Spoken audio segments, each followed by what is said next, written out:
Open engagement discussions that create the awareness and make people to know that this is what is actually happening. That's all of you have been diverted into content creation, comedy, and making money on social media alone.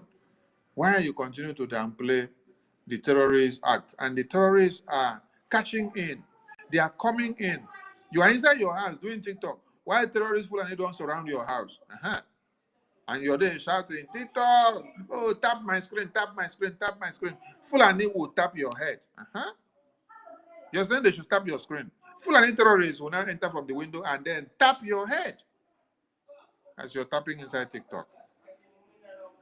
Because you turn deaf ears to it. You say, oh, it is happening in Borno, it's happening in Benue, it's happening in Zamfara, it's happening in Plateau, it's happening in Kaduna, it's not happening in Enugu, it's not happening in Akwa Ibom, it's not happening in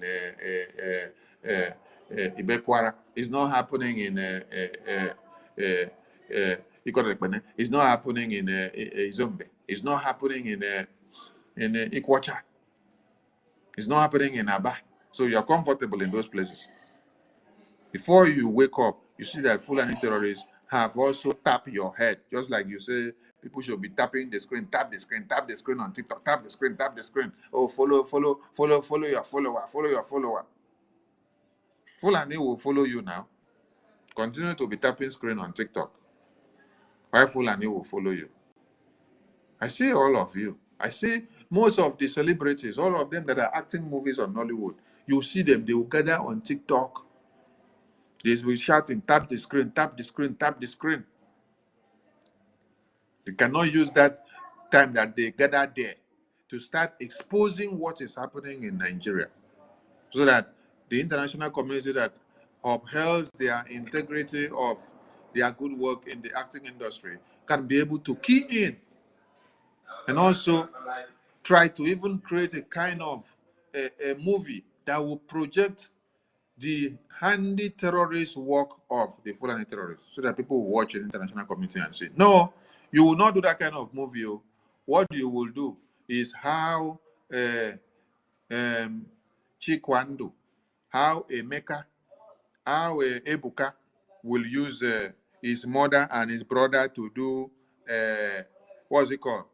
Rituals, to do money rituals. That is the kind of movie you people will act. You act to show that our religion, our traditional religion, our Christian religion, that it is useless, that they only use it to make money. You cannot go and act a movie that you will show how Fulani terrorist is having sex with cow. The cow that they will have sex with, and then they will later bring it to come and sell to you to come and eat. You can't act that kind of movie to show the world, no, to expose, no. You can't also act movies to show that Fulani terrorists enters communities and unalive babies, women, and children. No, you cannot act those ones. What you can act is that Emeka is using his mother to do money ritual. Okon is using his sister to do money ritual. Efion is using the father to do money rituals. That is what you can act to portray the bad image of our own culture and ethnicity, which does not exist. But you can't act the reality that is happening. With all that nonsense that you act, you still come back to sit down to talk and be shouting, tap the screen, tap the screen, tap the screen. Fulani terrorists will tap your head. So, it's not long that we counted over 200 dead bodies in Yele Wata community in Benue. And today, there is another record of another massacre. Mind you, there were another 200 dead bodies counted in Edo State, which the Nigerian media did not cover like this. You see, that is why some people are angry with a very, very dark man. They say he is from Edo, that over 200 were massacred by the same Fulani terrorists in Edo. He did not come and then put it on the media that he now went to Benue to go and carry the cross of Benue, while his own community are taken over. I listened to all these critics of Very Dark Man. So Very Dark Man, listen to them. And when you hear that they massacre people in your community, also go there. If not so, they will continue to attack you. But the thing we should be asking ourselves is Very Dark Man the security agencies or the government of Nigeria? It is only when the government of the day fails that the citizens now devise means of taking care of themselves, that the citizens now look up to social media celebrities to tell their stories. Because when you see that the government of the day has become biased, that they don't care about you, they only look at you when you want to pay tax to them. But when the tax you paid to them have been converted to use and sponsor Fulani terrorists, and then you're coming to cry, they don't look at you. They abandon you in jeopardy. So, is Very Dark Man now the last hope of Nigerians? Nigerian people are very useless, honestly. They are very useless. Because they started NSAS, they could not hold the ground. And today, Nigerian government were using the NSAS against Mazi Nnamdi Kanu. NSAS that started out of the massacre of the indigenous persons at the police, army, and Air Force and Navy, sponsored by the Nigerian government. You people now decide to use it against Mazi Nnamdi Kanu. Did it work? It didn't work. You people started NSAS. You could not hold the ground. You all ran back because there is money that you will make in TikTok. You remember that 5 people were shot dead. So if 5 people were shot dead, you can come back to TikTok and then you will have more views. You go and make money at the end of the month. You can go back to YouTube and Facebook and Twitter. You will garner more views. You will make money at the end of the month. See how useless some of you are. Now, Very Dark Man is the one you want to come and be talking for you. But all of you have social media platforms. All of you, you have social media platforms. You cannot use it to do campaign. You only use it to do gossiping. You use it to attack Mazi Nnamdi Kanu and Biafra. You use it to sit down to make money. You cannot use it to do protests. A very systematic way of doing a protest that will affect Nigerian government. Biafran people don't go to the street to protest. What do? They only shut down businesses. They shut down businesses and sit in their homes. They say they are doing Monday sit at home. And then Nigerian government start panicking and start crying. Because they know how much they lose every day Biafrans sit at home.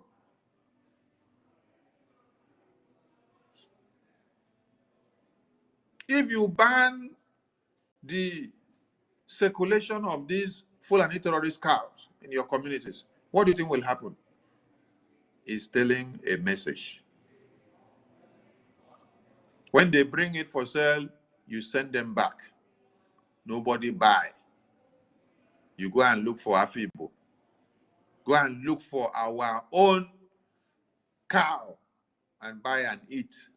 When you don't see it, don't eat any cow. Relax yourself. You send them back. These Fulani terrorists.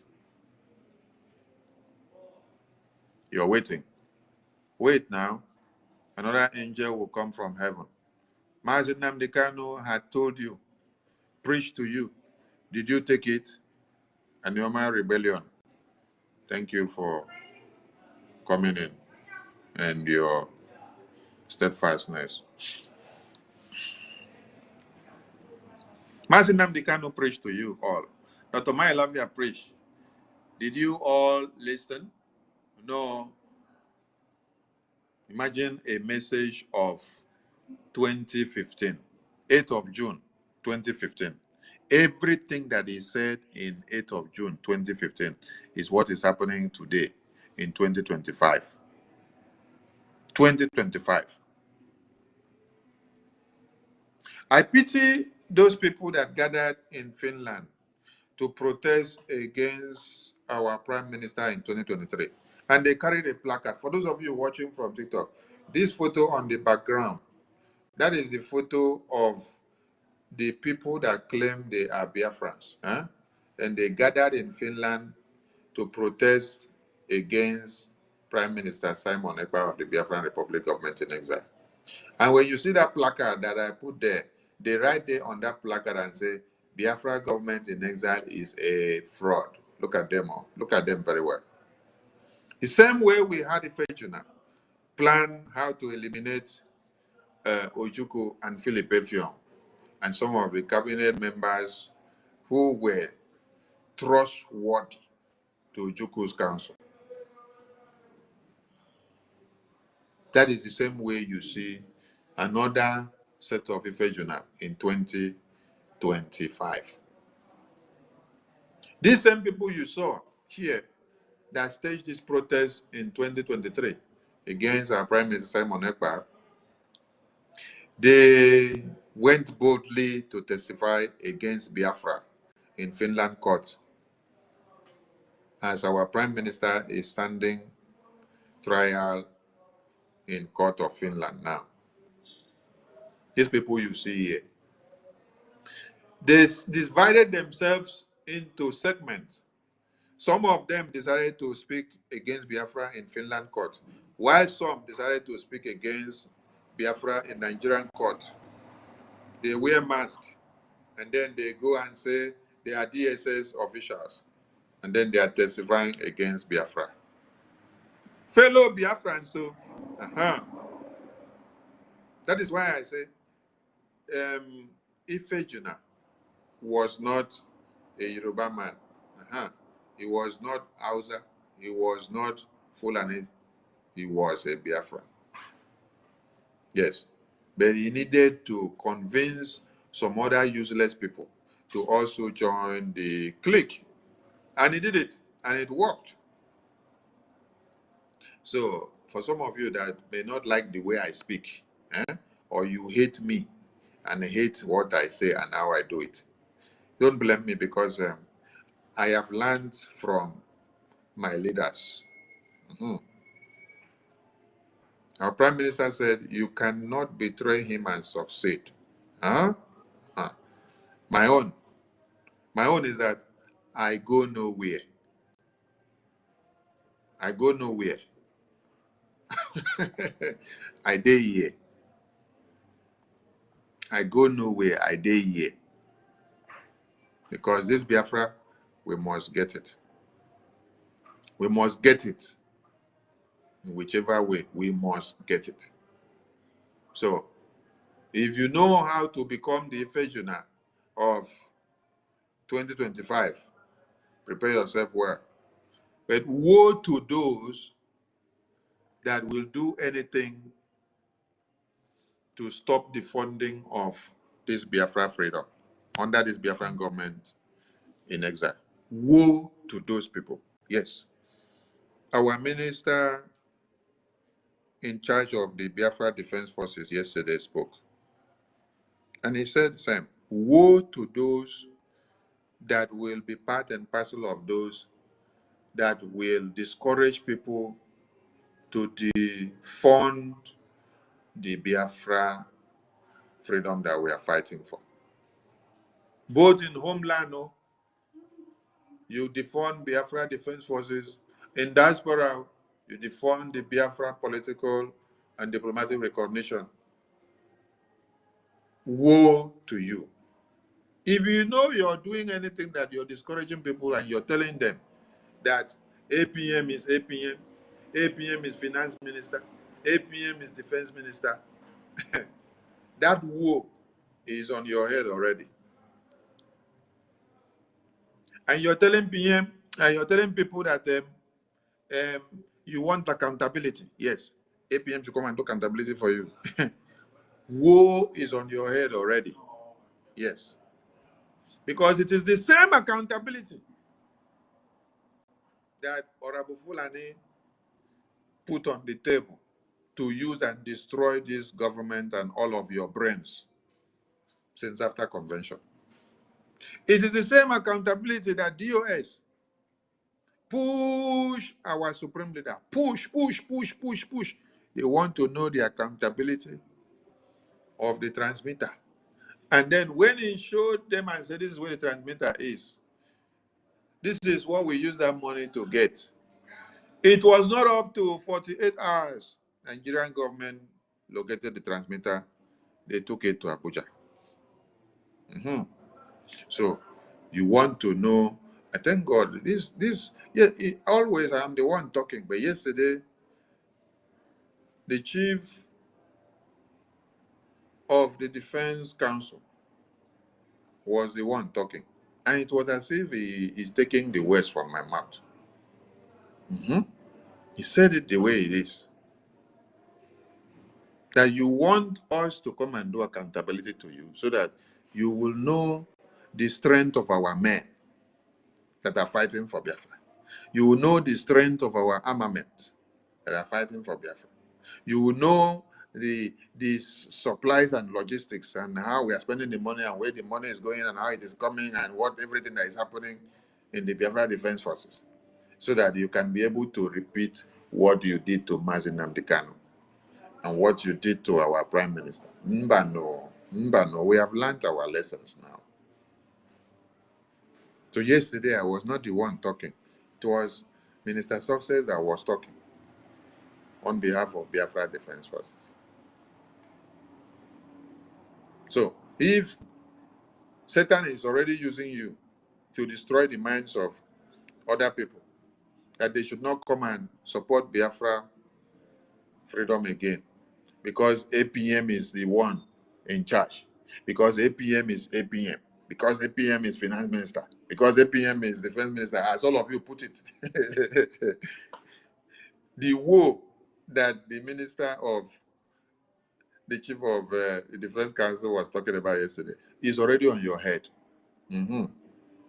Because, like I said the Biafra Defense Forces will not come and pick you in abroad, but it is the leg that they have used to sacrifice for Biafra that they will put on the ground, and then they call the God of Biafra.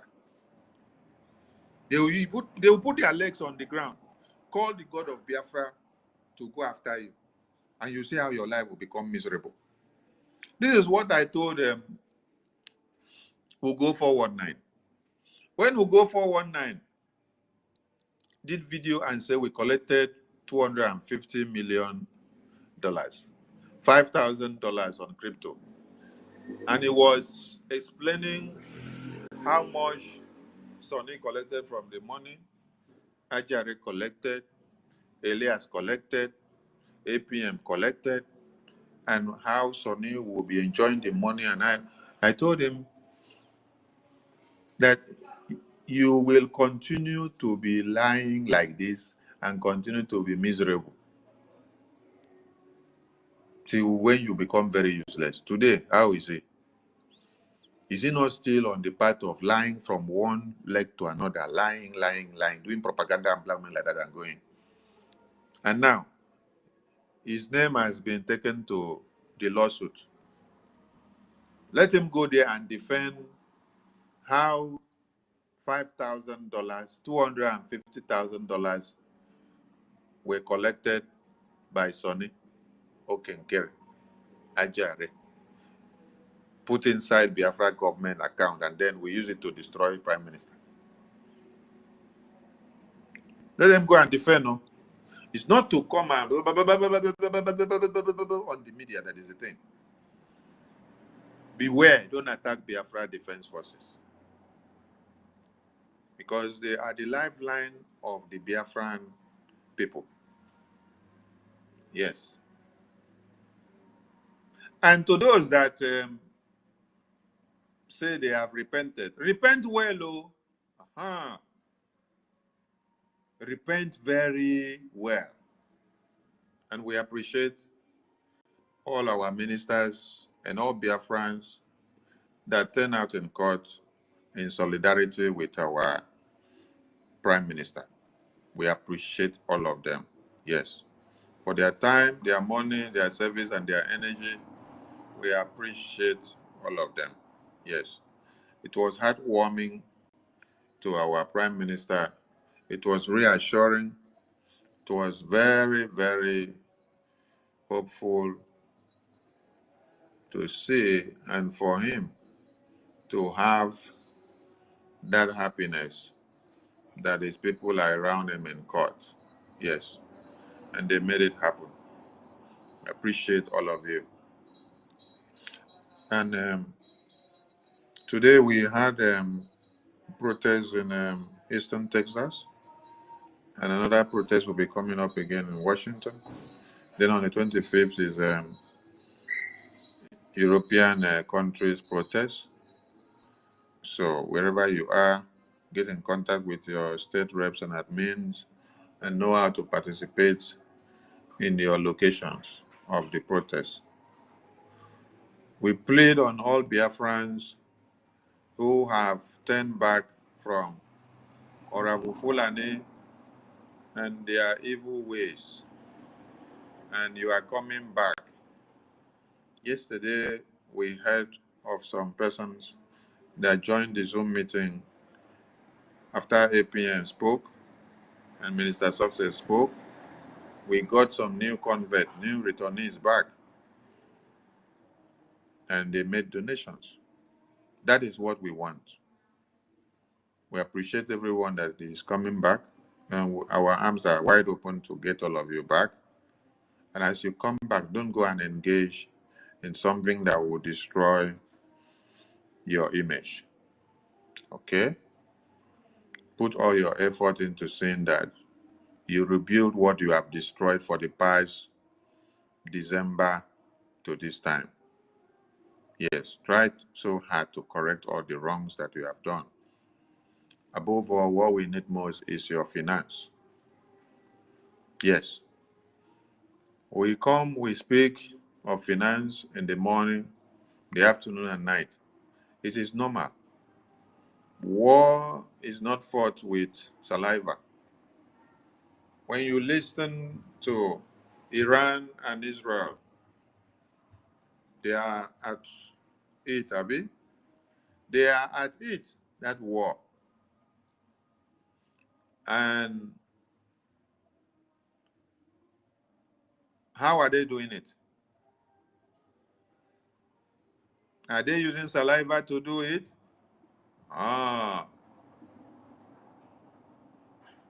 They did not use saliva to do it. There is another message from this man. Let us see if we can play it for Biafrans to hear. To give an example, before the El Water thing happened, the third barbarous attack on the people, the peace-loving people in El Water, I had on the 27th of last month a security alert sent to me by somebody that the Fulani were planning to attack El Water. I have it on my phone. That means before it got to me, it would have reached the security apparatus of this country. Unfortunately, when you see a government where deliberately, Mr. President, irrespective of my appreciation of his visit to Benue, whether it achieves some objective or not, at least it's better than that of the former president. He appointed the NSA, a Fulani man, the Chief of Defense Staff, a Fulani man, the Chief State, what do you call him, the Minister of Defense, Fulani, the Minister of State Defense, Fulani. Now, when such information reaches these high offices, do you think it will go beyond that? It will not. Well, those are just allegations. It is not issue whether it is an allegation, a security report. If an ordinary citizen like me can have it forwarded to my phone by somebody, And you can authenticate the source of that security report. The security apparatus in this country would have had it. The DSS would have investigated it. The DIA would have investigated it. They would have confirmed. But when the people at the top are people who belong to those ethnic nationalities being under consideration or under probe, then what would become of it? Nothing. So if on 27th, an ordinary person like me got a window of this thing, and it came and happened, and people were massacred, over 200, then you know there's something wrong in this country. What the Totif said is correct. Just add to that and say it is being driven by Islamization and Fulanization. Okay. The message is coming out clear with their mouth now. It's being driven by Fulanization and Islamization. Okay. It goes down to tally with the reason why the Biafran people decided their fate. It goes why the reason why you people kidnap Mazen Namdekano, why you people detain our prime minister. The Fulanization and the Islamization agenda. Yes, I love it when they are pronouncing it well now with their mouth. I'll play it again. And please, every Biafran ministers in the media,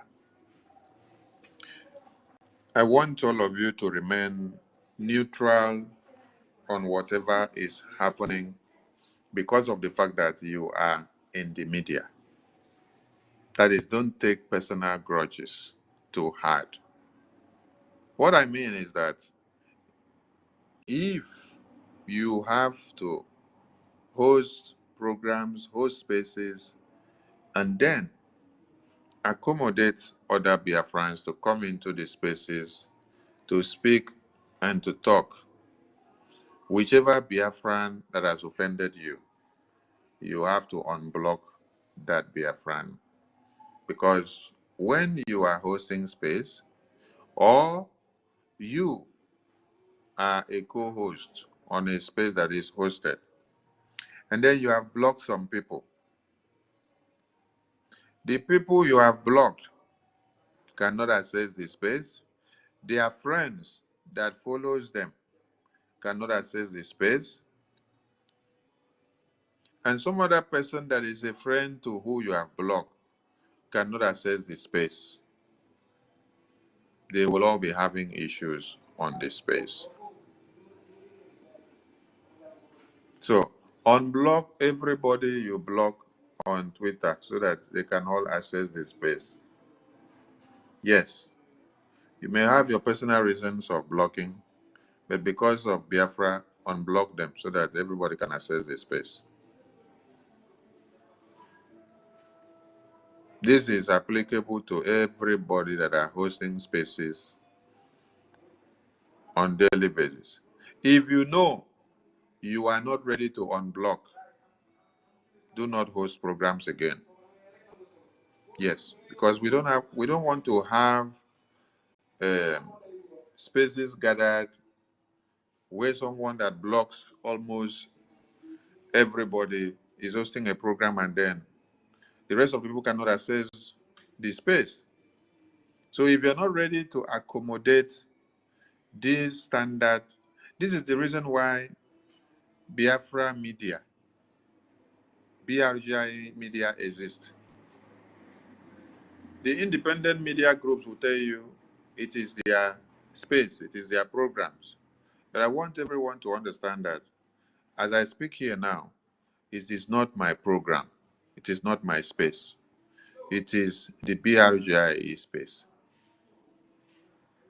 So I'm opening this program down so that all Biafrans can gather here and get the message and also have opportunity to do what they want to do and say. So it's not my space. It is the space of the Biafran media people. So anyone that have blocked another person, please unblock all of them so that they can be able to access the spaces and programs. And please remember, you don't come to the space and start discussing security matters in the space or in your programs. Keep security matters out of your mouth. Focus on other things. Keep security matters out of your mouth. You don't speak for Biafra Defense Forces. They only come and speak when they want to speak. For a long time now, you have not seen Minister Success speak for Biafra Defense Forces, but yesterday he spoke. And when he spoke yesterday, he delivered the message from the Biafra Defense Forces. So you don't force them to speak. You don't come to speak for them. When you come, you focus on the topic you have. Don't attack our finance, so don't attack our APM. Yes, because it's the eye that we have now. The terrorist knows why they detain our two leaders, and in their absence, we must have someone acting.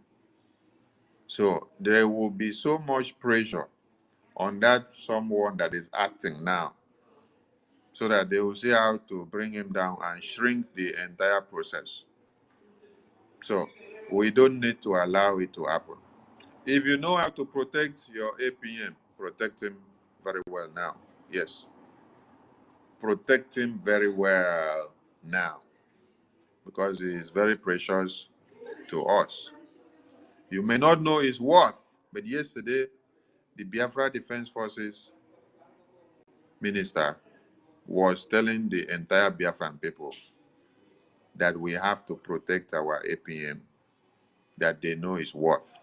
So for you that is not in the situation room, you don't know his worth. Yes, you see him in the media, come and speak in town hall meeting. You see him come and speak in fundraising.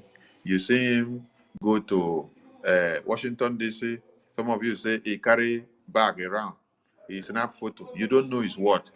But Biafra Defense Forces were telling Biafran people the worth of our acting prime minister, that we should protect him and keep him because it's very useful to the Biafran people. So when you see anybody trying to start any fight against him now, the same love you have for Biafra Defense Forces, which is the lifeline of Biafra, use that love and anger to fire that person that is coming against the APM. Because every time God gives us one person to stand, to carry the light, you will see that they will use many Ifejuna amongst us to try to destroy the person and to bring the person down. And if you leave the work for these Ifejunas to do, they will not be able to do it. Biafra land will grumble overnight. Everything will sink overnight. But they will tell you, they have a better template. They have a better idea. Now them go school pass. Now them be the leaders of the war. The same thing that Martin Amdekano said. He said, now that we are fighting for this Biafra, you people say we are tout, we are daft. We are truck pushers. We are motorcycle riders. You don't come to join us now. He said, by the time we have taken this Biafra to the final stage, all of you will come and start telling us you are the biggest professor, the biggest degree, the biggest doctor in America and city girls of London and UK and everywhere in all over the world. Huh? Martin Amdekano said. You see, when you listen to Martin Amdekano's messages, it's like he is saying today and he's telling you, and anything he say about today, it will still happen tomorrow, and it is still like he's saying it now. So come and join this Biafra now before it becomes a reality in your eye. Come and give us all the support you have. But don't come to bring those that have sacrificed their lives, their money, their energy, and everything they have down. Rather, come and contribute your own quota.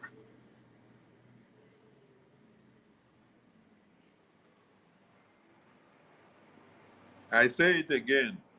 If you are hosting programs on space, if you are hosting spaces, and you have blocked many people, the space you hold cannot be useful to every Biafran. Because as you block one person, there are many persons that follow that person that you blocked. They cannot access the space. You may have your reasons of blocking them, but because of the fact that the space you're hosting is not your space, that the space you're hosting it for Biafra, Biafra government, BRGIE media, you have to unblock everybody that you have blocked so that they can access the space. This is the difference between you and the independent media groups and the content creators who will say it is their platform, it is their space. That if you like, you should go and open your own. No, you are doing it for Biafra government. So forgive those people that have heard you, unblock them so that everybody can access the space. If you don't unblock them, everybody cannot access the space. So unblock everybody you know you have blocked. Forgive them in any way that they have wronged you. If they stole your money or if they scammed you, tell me, I will beg on their behalf, even as they will not be able to have the money to return back. Just tell me. Honorable, I will beg on their behalf. I will beg. Honorable, no, I sir. I want to ask questions about this the way they talk, Honorable. Even though those that are in the camp of Nigeria women, which one you want to ask question? Even should we unblock those we have blocked from the Nigeria woman side? Ah, okay. Those that you have blocked on the Nigerian woman side, that one depends on you. I'm talking mostly about our own here who are with us. Those you block on the Nigerian media side. If you want to unblock them too, you can unblock. You know, see, one thing is when you are doing this Biafra freedom and you don't have people that are attacking you all the time, you will not feel the joy now. So if you block all those people finish where they attack you from the improvement woman side, you know, go they see the joy now. How will you fall down from Iroko tree like a lizard and then nobody congratulates you? At least there must be somebody to congratulate you that you fell from that high top. So now, as you are doing this Biafra freedom, there should be people that are attacking you so that you can be able to determine whether you are making exploit, whether you are actually hitting the enemies on the balls. Now, when you hit people on the balls, that is when you see series of attacks. So some of these attacks, they are joyful to us. We love seeing them because that is when you get to understand, oh, God created these other useless people just to be on the attacking side, but not to contribute a factor to what we are doing. So just for them to be attacking. So we appreciate them for being useless and for the spirit of Satan using them to be on the attacking side. Then you now figure out those that are actually doing something useful to contribute to the Biafra freedom. And then you can now know and appreciate these ones. These are the good ones. The other ones, they are the useless ones that are just to attack. But you must always love to see those attackers. If mosquito no bite you, or if mosquito no sing for your ear, will you know that you can sit down and slap your ear? You no go know. Somebody can just tell you, can you just slap your ear now? Somebody can tell you, Mazi Rich, can you just slap your ear? You say, hey, that is the worst thing I can do. If I slap my ear, it will bring out blood. But mosquito will come and start singing on your ear. You will slap your ear without a command. Mosquito now has been able to prove a point that he has the secret of making you to slap your ear without fighting you physically with bare hands.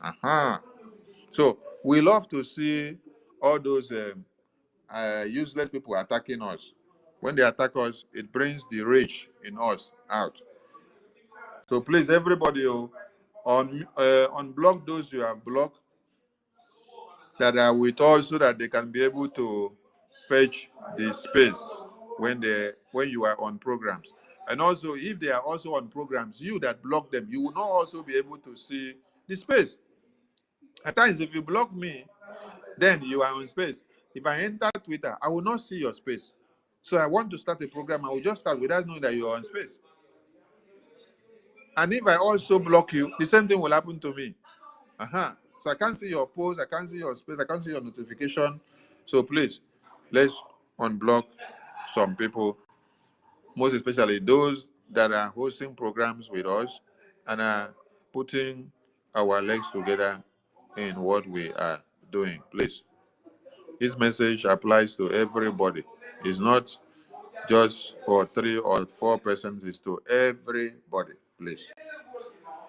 Here's an example. Before the El Water thing happened, the third barbarous attack on the people, the peace-loving people in El Water, I had on the 27th of last month a security alert sent to me by somebody that the Fulani were planning to attack El Water. I have it on my phone. That means before it got to me, it would have reached the security apparatus of this country. Unfortunately, when you see a government where deliberately, Mr. President, irrespective of my appreciation of his visit to Benue, whether it achieves some objective or not, at least it's better than that of the former president. He appointed the NSA, a Fulani man, the chief of defense staff, a Fulani man, the chief state, what do you call him, the minister of defense, Fulani, the minister of state defense, Fulani. Now, when such information reaches these high officers, do you think it will go beyond that? It will not. But those are just allegations. It is not issue whether it is an allegation, a security report. If an ordinary citizen like me can have it forwarded to my phone by somebody, and you can authenticate the source of that. The security apparatus in this country would have had it. The DSS would have investigated it.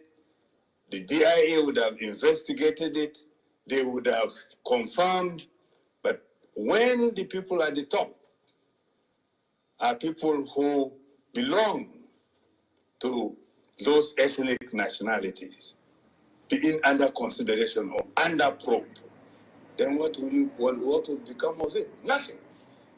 So if on 27th, an ordinary person like me got a wind of this thing, and it came and happened, and people were massacred, over 200, then you know there's something wrong in this country. What the Totif said is correct. Just add to that and say it is being driven by Islamization and Fulanization. Okay. It is being driven by Islamization and Fulanization. Hey, this part sweet me when they cap up with this conclusion. Because this is what our Supreme Leader, Mazi Nnamdi Kanu, has been echoing for years. This is what our Prime Minister has been echoing for years. Islamization and Fulanization. They did not listen to him. Abuja Declaration of 1987. They did not listen to Abuja Declaration. Abuja Declaration. Abuja Declaration is coming out from all their mouth now. Hey, it is interesting to hear that all of them are now talking Abuja Declaration. Hey, Abuja Declaration. Abuja Declaration. Abuja Declaration of 1989. Hey, are you serious? It's coming out from their mouth. Abuja. Mazi, this is what Prime Minister was exposing to us the other time. Oh. Abuja Declaration of 1989. All of them are speaking with their mouth now. Islamization and Fulanization. They are saying it now, very clear. We love it. We want all of them to be saying it. Islamization and Fulanization agenda. It is happening. What else do you want to hear? Let's hear our Oyendo again, so that those that don't want to hear will also hear it again. You will continue to pay until you rise up and say, enough is enough. That is the price you pay for treachery. That is the price you will continue to pay until you rise up and say, enough is enough. It is up to you to do it. You did it during NSAS. You can do it again. Can you imagine Fulani people telling you, if you remove Fulanis from Yoruba forest, imagine Fulani telling you, if you remove them from your ancestral lands, there will be war, and you are panicking. And you have not asked yourself, why are they not saying something about the East? Why did they not say to Eastern Security Network? Why did they not say to me, if you don't stop evacuating Fulani terrorists from the forest, there will be war? Because they know, they understand psychologically that you don't have what it takes to resist them. Your lives are being taken away from you. Your forests are being occupied. Your mothers are being raped. Your daughters are being abducted. And the whole national government, presidency, is supporting such people. And you're telling me that Nigeria is viable, sustainable. Is that what you're telling me? That somehow this contraction is sustainable, it is viable. It can never be. Because the more you stay in one Nigeria, the more you are inviting the Fulanis to take over your ancestral lands, take over your villages, and to make life a misery for you. That is the end game. That is the outcome. If you doubt me, go and do a bit of research. Ask yourself, who are the Hausa people? Who are the Nupe people? Who are the Bachama people? All of these people were steamrolled by the Fulani march to the Atlantic Ocean. And now they're Yoruba land. They're in their forests. They are in their forests. And who's going to drive them away from there? If not the Yoruba youth. Forget about your useless governors. Your elders are very strong. I love Yoruba elders. The way they behave, the way they talk. Very, very strong. They said they support Akeredolu. The governor from those states. They support him in what he's doing. People must come out to say they support Akere Rodu. The Akere Rodu, they have killed him. Yes. For those that don't know, the Akere Rodu that our Oyendo is talking about here, who was the Ondo governor, that was the governor that issued that Fulani terrorists must leave Yoruba land. That was the governor that came about the Motekun. They poisoned him and they killed him. All of you saw when they were parading his body as if he's suffering from kwashiorkor. After they have poisoned him, he started dying slowly. They fly him out of Nigeria. You know, Nigerian terrorist government, they will kill you. They will poison you. Then they will still be the one to fly you to abroad for medical treatment, knowing that what they have put in you is dead already.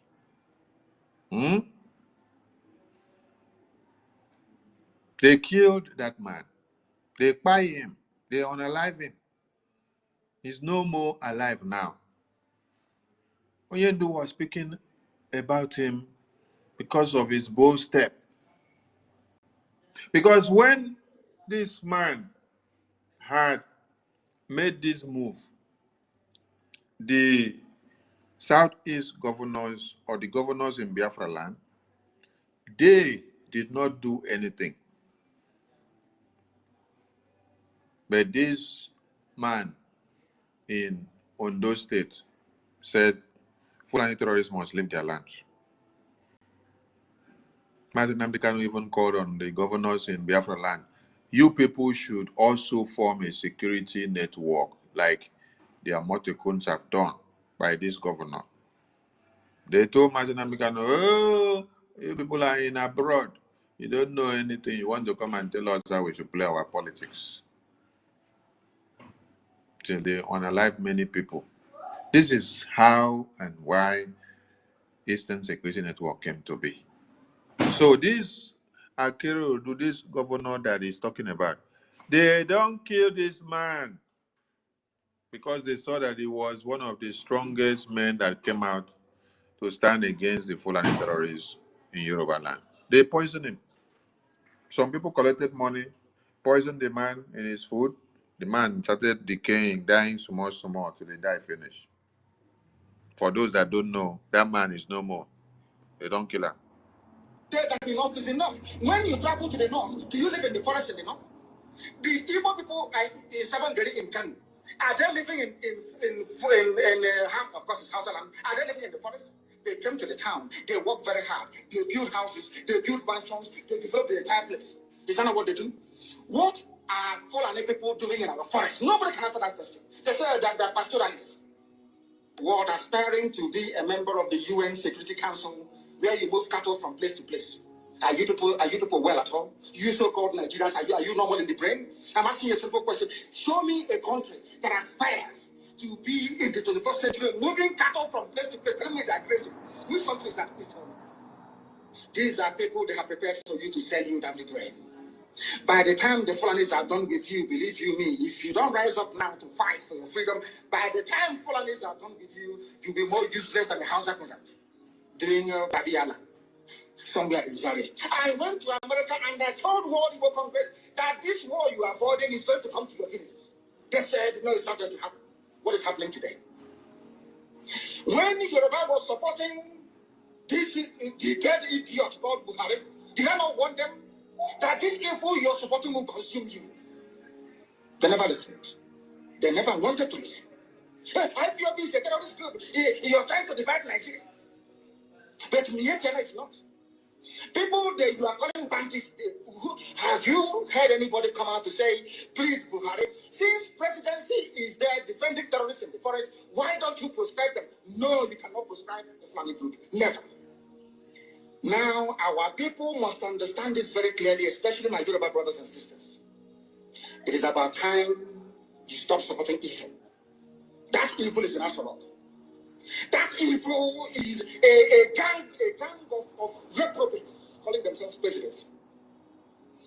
The more you keep on supporting evil in the zoo, the more your land will be taken from you. The more your daughters will be raped and abducted, the more your sons will be slaughtered in cold blood. And under one Nigeria, there is nothing you can do about it. Absolutely nothing. Because one idiot that the groom will rise up and say to you, oh no, it's one Nigeria, there is crime everywhere. Haven't you heard about Zamfara? Haven't you heard about Katsina? There is crime everywhere. That is not the case.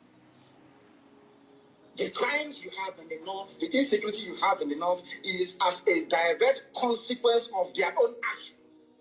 We must rise up and say that enough is enough, that there must be no criminality. Once you allow criminality to come in, then you have failed woefully. Continue, I would like to commiserate with about 200 families in the past few months in those states that have had their mothers slaughtered in the farms. That is Edo State. Over 200 were slaughtered by Fulani terrorists. Edo State, not this one of Benue. You hear of Benue yesterday. This one happened in Edo. Did you hear it in the media? Did you hear the thing carrying you? This one I make people of Edo they vex for very dark man. So when it happened for Edo, Indo Conqueram put for media. Indocom become the highest celebrity for them. So when over 200 were massacred here in Edo, Nigerian media, newspaper cover them. In the past few months in those states that have had their mothers slaughtered in the farms, have their fathers and children slaughtered in the farms, and those who have suffered kidnapping, as happened recently in Nauchi, around the Baraka, not far from the military checkpoints, where 4 people were kidnapped from their own streets at Igbora camp in Nauchi. You can confirm this from the security forces, only very recently. We have videos, and I have a lot on my phone now, of farmers who have been slaughtered in their farms. There's a camp in Ovia here. It's just a farm settlement. It's a camp. People were sleeping at night, and then herdsmen or terrorists, we shouldn't actually be using the word herdsmen. Terrorists went to those camps, slaughter them in the night. We have about 7 dead bodies lying there. I'm telling you things that have happened within the last 1 month. Now, burnt down some part of the houses.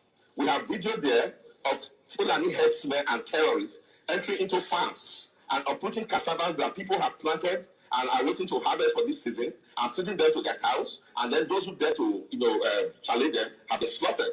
So for the 200 families in Edo State that have been slaughtered in the past 3 months, we commiserate with you. Now we know that we. Okay.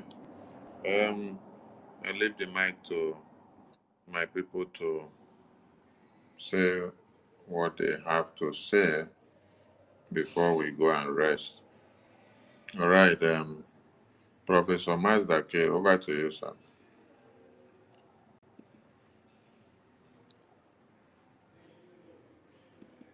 Professor Mazdake, are you there? It's not. Yeah, I'm here, but can you just give me like 3 minutes? Rich and Fury can go before I go. Okay. Thank you, Mazi, Honorable. Rich and Fury, you go. Okay, thank you very much, my Honorable Minister of Information. I hope I'm coming out. Yeah, we can hear you, sir. All right, thank you very much. Greetings to you, great BIAFRANS all over the world. Thank you so much, Honorable Minister of Information. Greetings to all our leaders from time immemorial up to date. As a matter of fact, they say in evening service, there is no long story.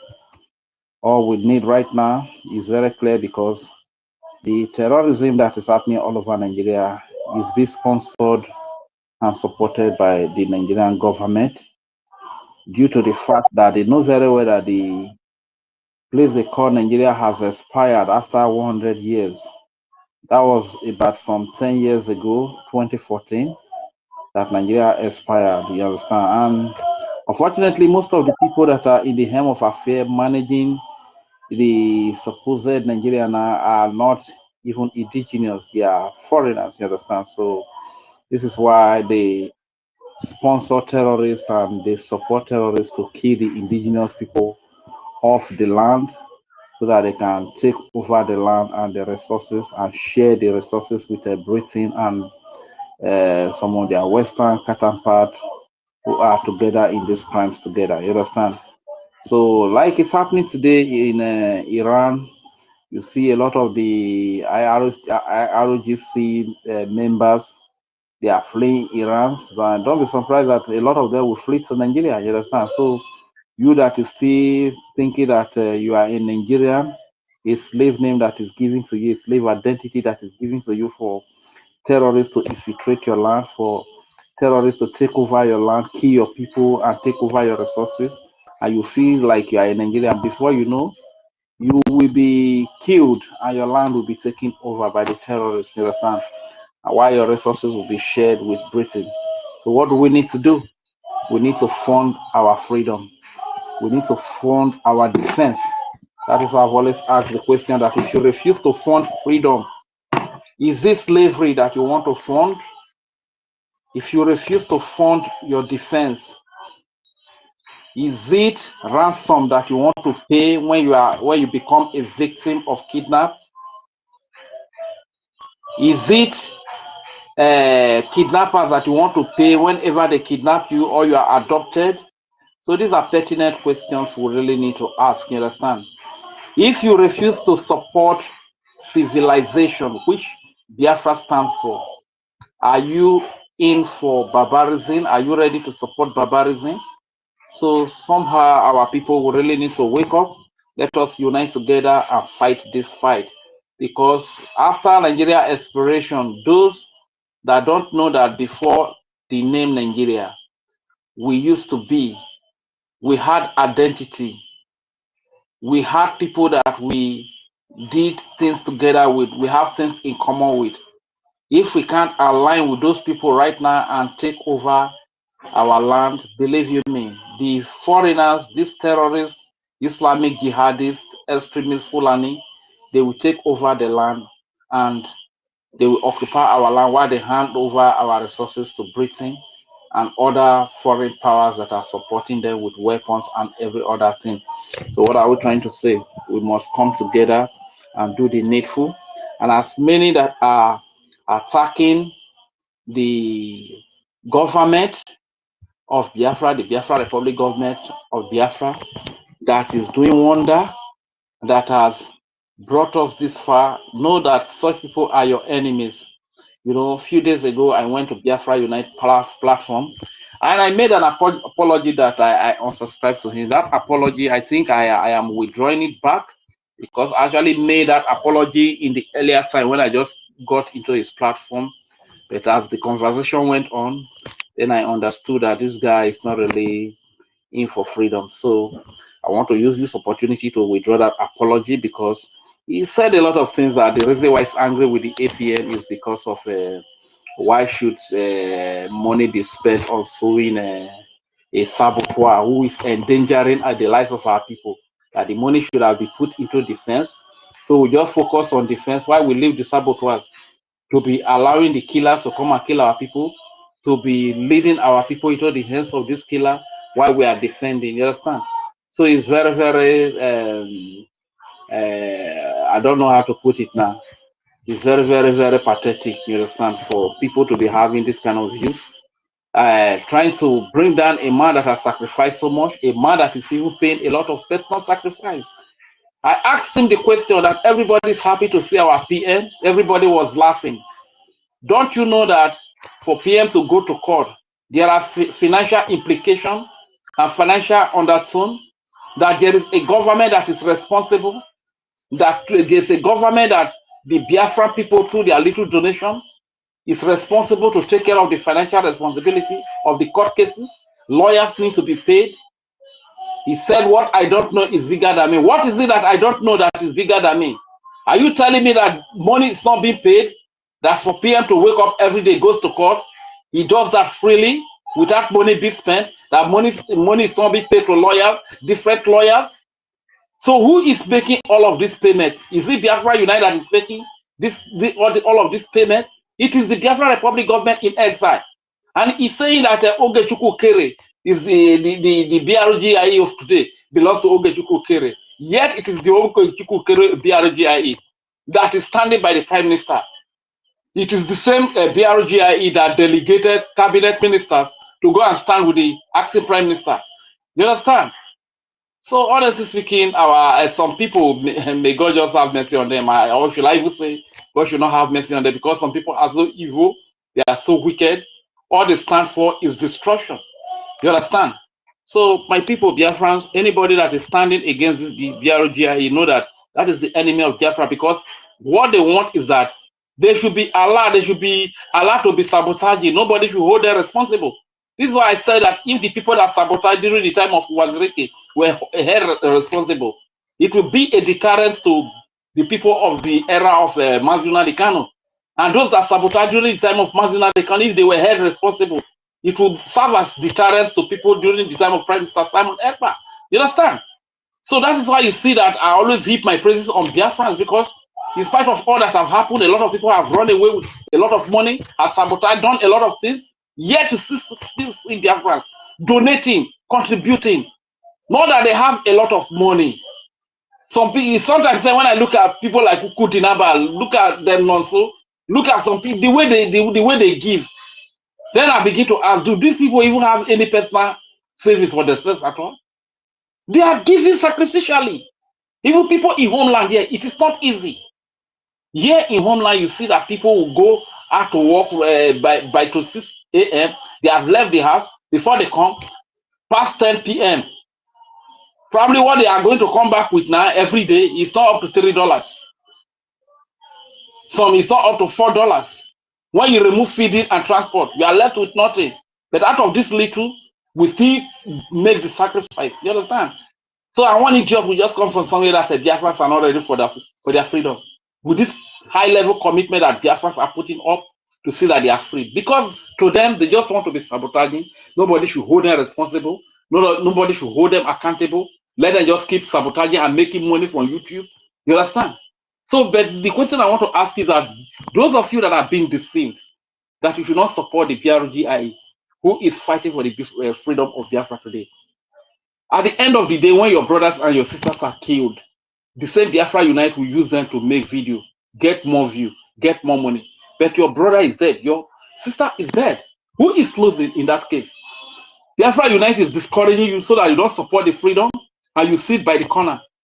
You wait until the Prime Minister comes. The question you need to ask yourself, the terrorists that are coming to kill you, the state terrorists in uniform that are coming to kill you, are they sitting back until the PM comes out before they come to kill you? These are pertinent questions you need to ask, because on one hand, this man is discouraging you not to support the people that can defend you. On the other hand, when you become a victim, when your loved ones become the victim of these terrorists, he will be the first to use the video to make broadcast and get views and make money online. So dear friends, let us be wise. Know who your enemy is and know who your friend is. Today, what is happening all over the country, the whole world has seen Nigeria for who they are. They have been hiding all of these things. Everything that is happening today are the prophecies that our leader, Mazarian Dunadi, kind of gave some years ago. And people did not take him seriously. But right before our eyes, everything is unfolding. Everything is happening today. This is the true prophet. Not the ones that will tell you, I have the killer power. I have the disease. I have this. I am this. I am Sheku Shaka. I am Burugubu. Why women are being raped in your village? Why your lands are being taken over? Why babies and children are being killed? What have you used your power to do? You come here to be deceiving some fools that you are this, you are that. Yet people are being killed in your village. Your land is being taken over. Don't listen to such people. Biafrans, let us unite under the BRGIE. Let us fund our freedom. We deserve to be free. The best investment you can make in this life is to invest in your freedom. If you don't invest in your freedom, is it slavery that you want to invest in? Every support you give to Nigeria today, you are supporting your debt. You are supporting your suffering. You are supporting your hunger.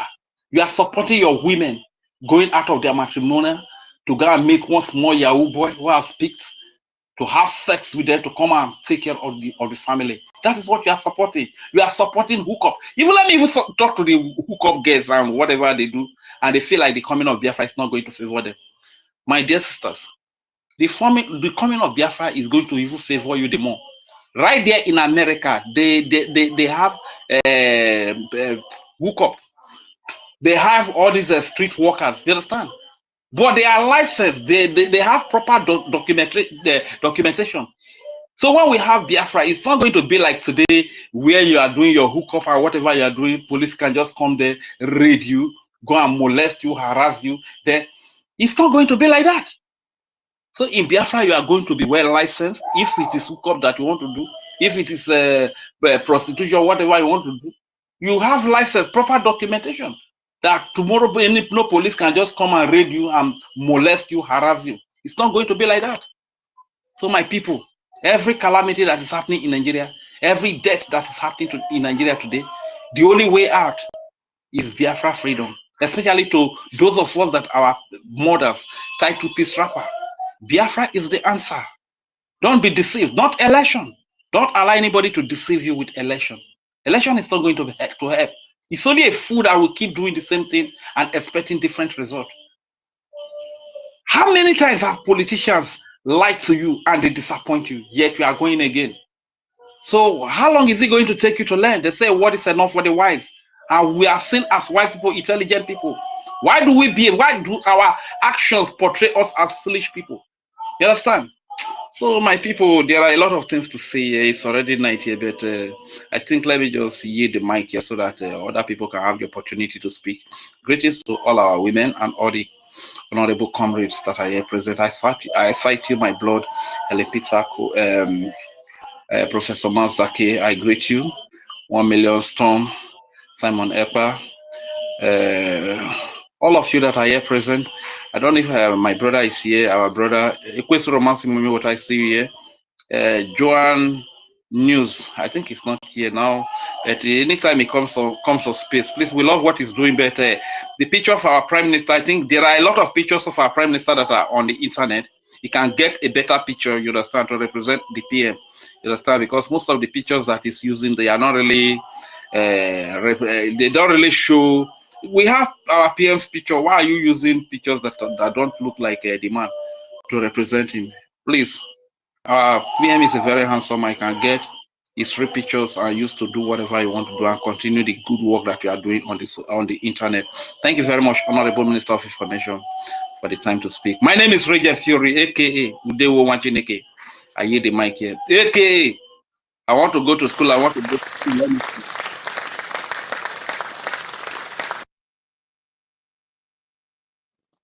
Thank you, Mazi Rage Fury, for your submission. Thank you so much. So I greet everybody. I greet our host, our honorable and unbeatable information minister, Honorable Sonny Akparawa. I greet everybody in the space right now, and I hope you had a very wonderful day during the day. And yeah, I have a lot of things to say concerning the topic today. But before I go, I want to ask our information minister one question, and I don't know if he's there. Are you there, Minister Sonny? Honorable, are you there? Can you hear me?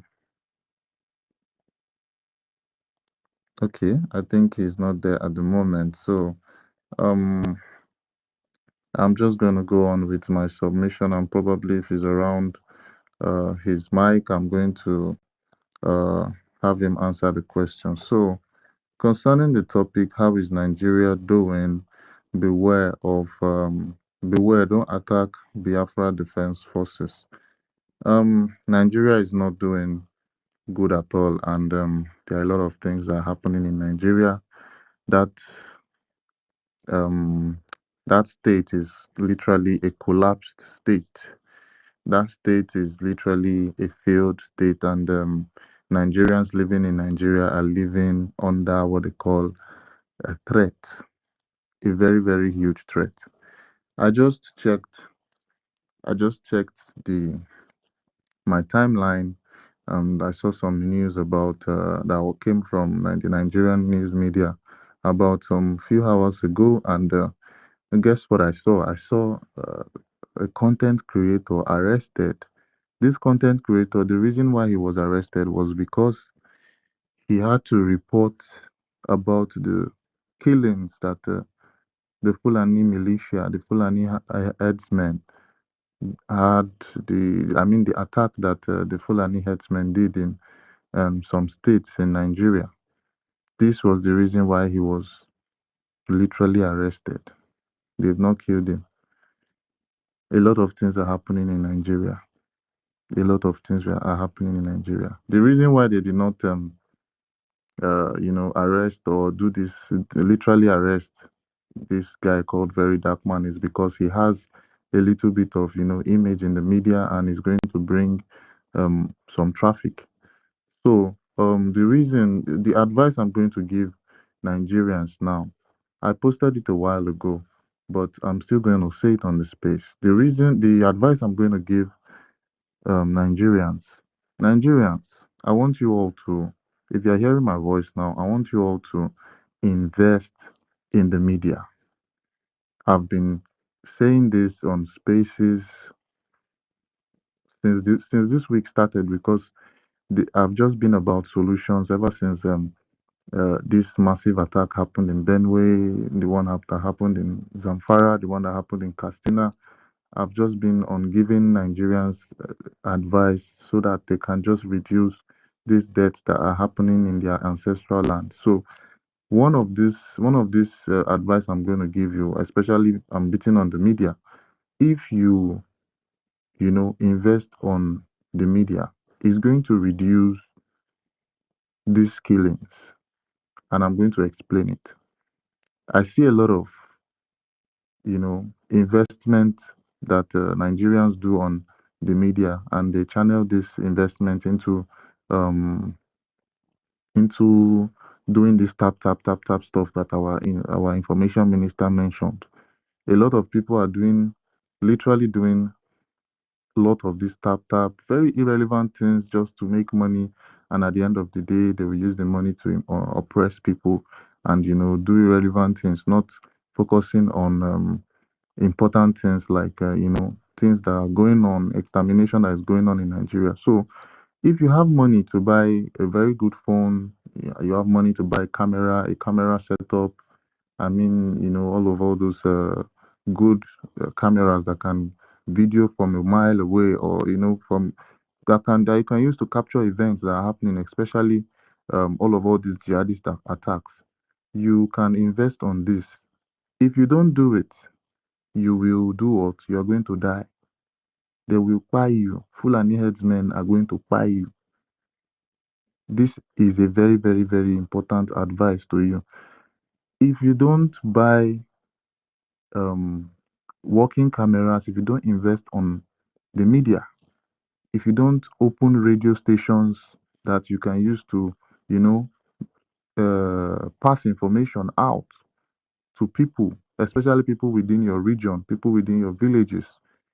If thief, they call their tribe thief, the most dominant people in Benue State. If they had, let me say, 100 people out of the people that died in Benue State that invested, or the richest man that they recorded that, that they said that he lost his business in Benue State. If he had, you know, slashed his fortune and invested in the media, I would probably have, if he had a radio station or a TV station, or, something that could give information out in that Benue State, it would have reduced the attack that would have happened to them, in the sense that information would have gotten to the public before, I mean, prior to the attack.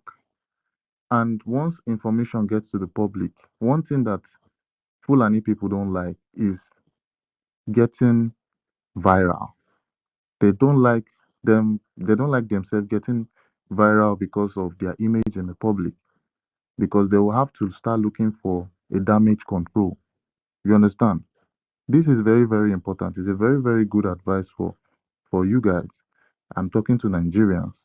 You need to invest in the media so that before you die, before you choose that, uh, before you say you're not going to do the necessary thing by defending yourself, because literally, if you say you want to start defending yourself, it's going to take a lot of years for you to set up a government, just the way our Biafra Republic government is set up, and with our defense forces and everything.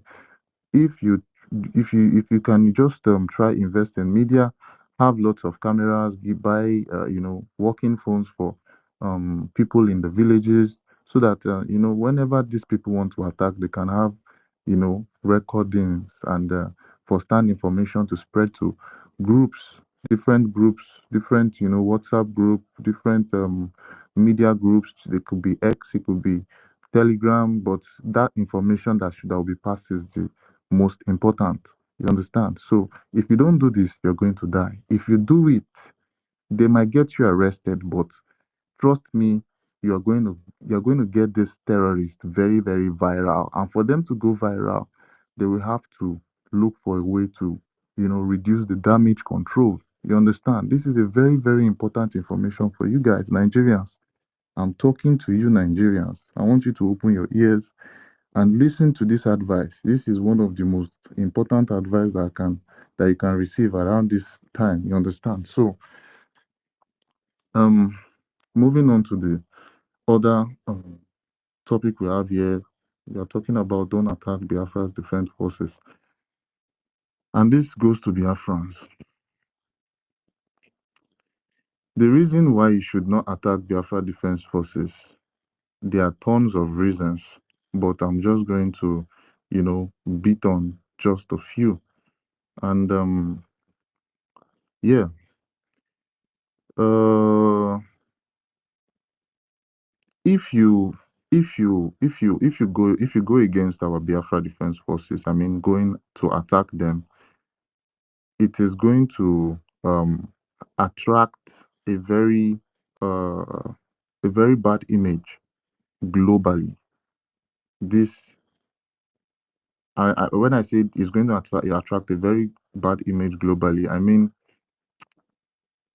if we're going to have allies, I mean people that are going to have an alliance with Biafrans, I mean, with the Biafran government, and you know, to help us with getting liberated, and you know, to ease the process, is going to reduce everything that they would use to cooperate with us. You understand? The image that we would have on their own end is going to be like it will be very, very bad.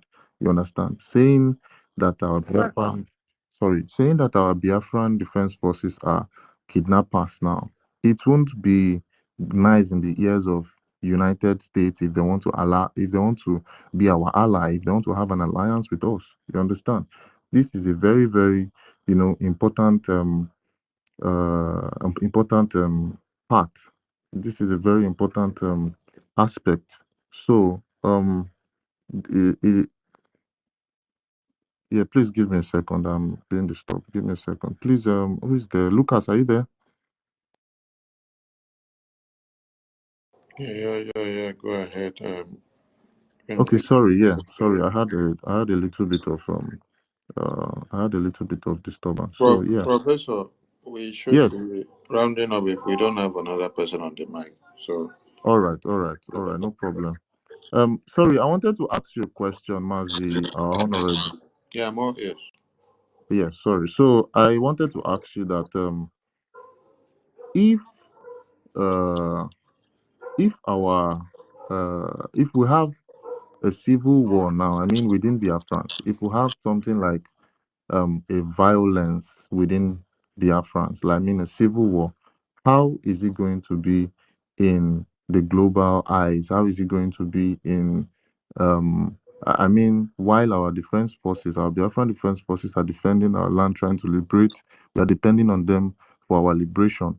In the process, if Biafrans got resort to a civil war, how is it going to be globally? Like, is it just explain to us how it's going to be globally while the defense forces are, you know, doing the needful by trying to get us liberated by fighting against the occupational forces? I don't know if you understand what I'm trying to say. I get your point. Yeah. The idea of a civil war is unthinkable because the way the Biafra Defense Forces are engaging the terrorists, they are doing everything to avoid civilian casualties. That is why we don't give, or they don't give the occupational terrorists the leeway to come into the entire community and start saying they are fighting Biafra Defense Forces and then start killing unarmed civilians. The Biafra Defense Forces open a front for the Zoo terrorists. There is a red zone they open for them and they say, come to the battlefield. Mhm. Leave the civilian populations alone. That is why anytime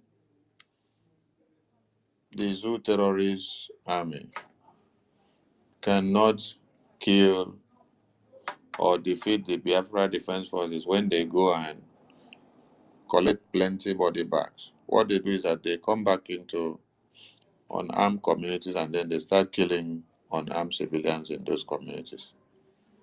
When they finish killing, you see the dead bodies floated in the media.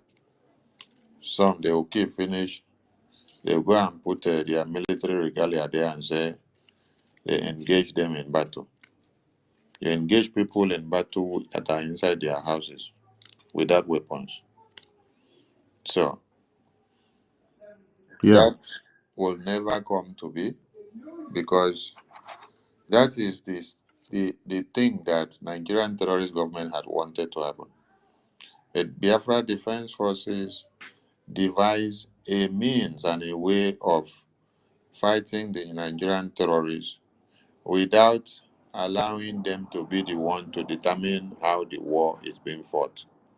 So Biafra Defense Forces determines how this war is being fought. And that is why the Zoo terrorist army are confused. That's why you hear Musa crying all the time that they've done everything trying to take over Biafrans in their homes, shoot from the rainforest areas, that the trees, the vegetations are protecting them. So that means Musa was not actually going to the battlefield. He was trying to end Biafrans in their homes to eliminate them. The Biafra Defense Forces tell them that is not where the war is. We have opened a front. Come into the red zone where we have opened. Come and face the battle in this area. So that is one thing that the zoo are surprised of how Biafra Defense Forces are fighting them. But yet you don't see the entire Biafra land that everybody are running out of their houses and say, there is war, there is war. But there is a systematic war ongoing. Biafra Defense Forces determines how that war is being engaged and fought to curtail civilian damages that the zoo terrorists would have used to say, oh, this is how it is going, this is how it is going. But they know what they are losing. They know how they are taking their terrorists and body bags home daily. Biafra Defense Forces decides how they come and how they go. That's why some of us will be seeing how they come in armored tankers into Biafra land. But how they go is determined by the almighty Ogbunigwe wonders of Biafra. You will only see Ogbunigwe wonders destroying them to pieces. You can't even see their debris. The Ogbunigwe wonders will do the rest of the work. But when they are coming, you see the armor tankers enter. How they go out, go and ask Ogbunigwe wonder of Biafra. Go and ask Biafra Defense Forces. So this is how Biafra Defense Forces will continue to fight this war in a different way and pattern. That people will just be sitting down. One day you see that they will come to the point, the final point of conclusion where we tell you this is the war of attrition. War of attrition is as you are fighting, you're losing armament, you're losing your men one after another. Till when you don't lose, you don't get men to stand again. God remain only one. You now give in and see that, hey, they have outnumbered your men. They have reduced the number, finish. That is what Musa is facing. Ask Musa, is there war in Anambra? Musa will say there is no war. Is there war in Imo? Musa will say there is no war. Is there war in Enugu? They will say there is no war. They will ask Usodima, is there war in Imo? He said no. They will ask Soludo, is there war? They will ask Peter Mbad, they said there is no war. But they know how they are getting the heat. They know where the bomb is touching them. They know where they are being shattered on a daily basis. They cannot come and tell you. They are begging. They are planning of how they can destroy the Biafra Defense Forces. But Biafra Defense Forces is swallowing them on a daily basis. Every meeting you see them have, gather in Abuja, gather in Southeast, is not how to stop the Fulani terrorists. It is how to destroy the Biafra Defense Forces, because Biafrans have declared the restoration of Biafra. Have you seen the governor of Enugu State, or Imo State, or Anambra, or Akwa Ibom, or Cross River, or Bayelsa, or Ebonyi, or Delta, or Rivers? Have you seen any of them bring Fulani terrorists that they caught inside Biafran bush or forest to you and show you that this is the Fulani terrorists they caught? No, you cannot. But you will always see them go and bring unarmed and innocent Biafrans. They will frame them up and say they catch them doing kidnapping. They will use regalia of military and police and air force and put before. They will put a bomb action. They will put a AK-47 and say this is weapons they recovered from them because they want to kill them. But they can never capture one Fulani terrorist to show you that this is a Fulani terrorist that came to kill women and children in this community, that they neutralize them. No. So, all the weapons they bring into Biafra land is not to kill Fulani terrorists. It is to come and kill Biafrans. Because of what? Fighting for the restoration of Biafra. So ask them, if there is no war ongoing in Biafra land, a systematic war in the battlefield which the Biafra Defense Forces have opened for them, why are they bringing all the armor tankers in? And why is the armor tankers not also going back the way they came?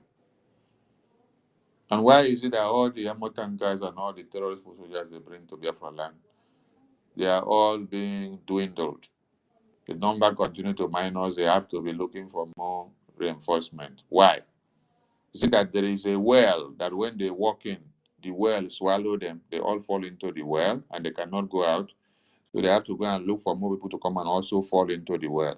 If that is how it's going to be, let it continue. Let us have more wells so that they will all continue to fall in. As far as Fulani terrorists do not massacre our women, babies, and children, we must defend Biafra land. They were massive.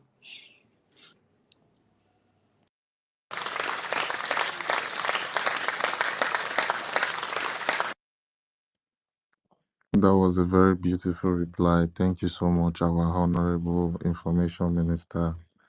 I hope Biafrans listen to this to this answer to the question I asked. This was just very well detailed.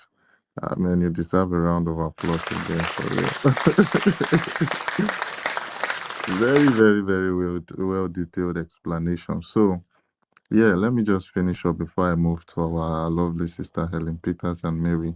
So as I was saying, I said I was talking literally about why Biafrans should not attack the defense forces, and one other reason why Biafrans shouldn't, attack our defense forces is literally if we want to have a foreign ally, I mean, probably the United States wants to come and help us, fight alongside our Biafran defense forces, not fight against. You understand? If we, the Biafrans, are putting allegations on the Biafran forces, Mazi, Professor Mazdake, correct one yeah, information there. okay, Foreign allies will never come to okay, fight okay, alongside you or to fight for you. Uh-huh. okay, What yeah, they will give you is recognition and whichever support that you are asking them to give you. okay, But for them to come and start joining the fight to be fighting for you, it is foul. exactly, Now, have exactly, you seen what is happening in Israel and Iran now? The Israeli Prime Minister approached the President of America and said they want them to come in. What did they say? They want to remain neutral. exactly, They will remain neutral, continue to be on peace talk, peace talk, peace talk, peace talk. Are you getting the point? But they recognize that Israel is fighting to destroy the jihad that will destroy everybody. And they will give Israel the morale and the support.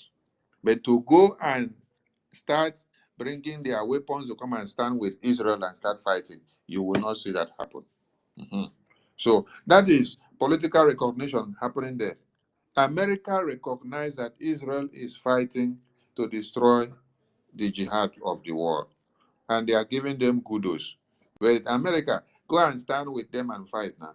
Carry your weapons, go there and fight now. No, until when the Iran, the jihadi terrorists, will now also come and start shooting at America armament or their country. That is when you will see that America will be provoked. That is when they will now say, Israel, let us join forces. Mhm. But as it stands now, they will remain neutral. They will recognize your stand on dealing with the terrorists. They will give you the moral support, but they will not carry their armament, come and join you. Because some Biafrans think that, oh, APM, we need to say that Russia come and join us in the fight and give us a weapon to fight. Oh. Hey. And this has even reminded me something. And let me send a public message. Let me send a public message. We have seen Honorable Fulani bringing out some classified meeting records. Yes. So had it been she had meeting records and communications of the Biafra Defense Forces, this is how she would throw it to the media.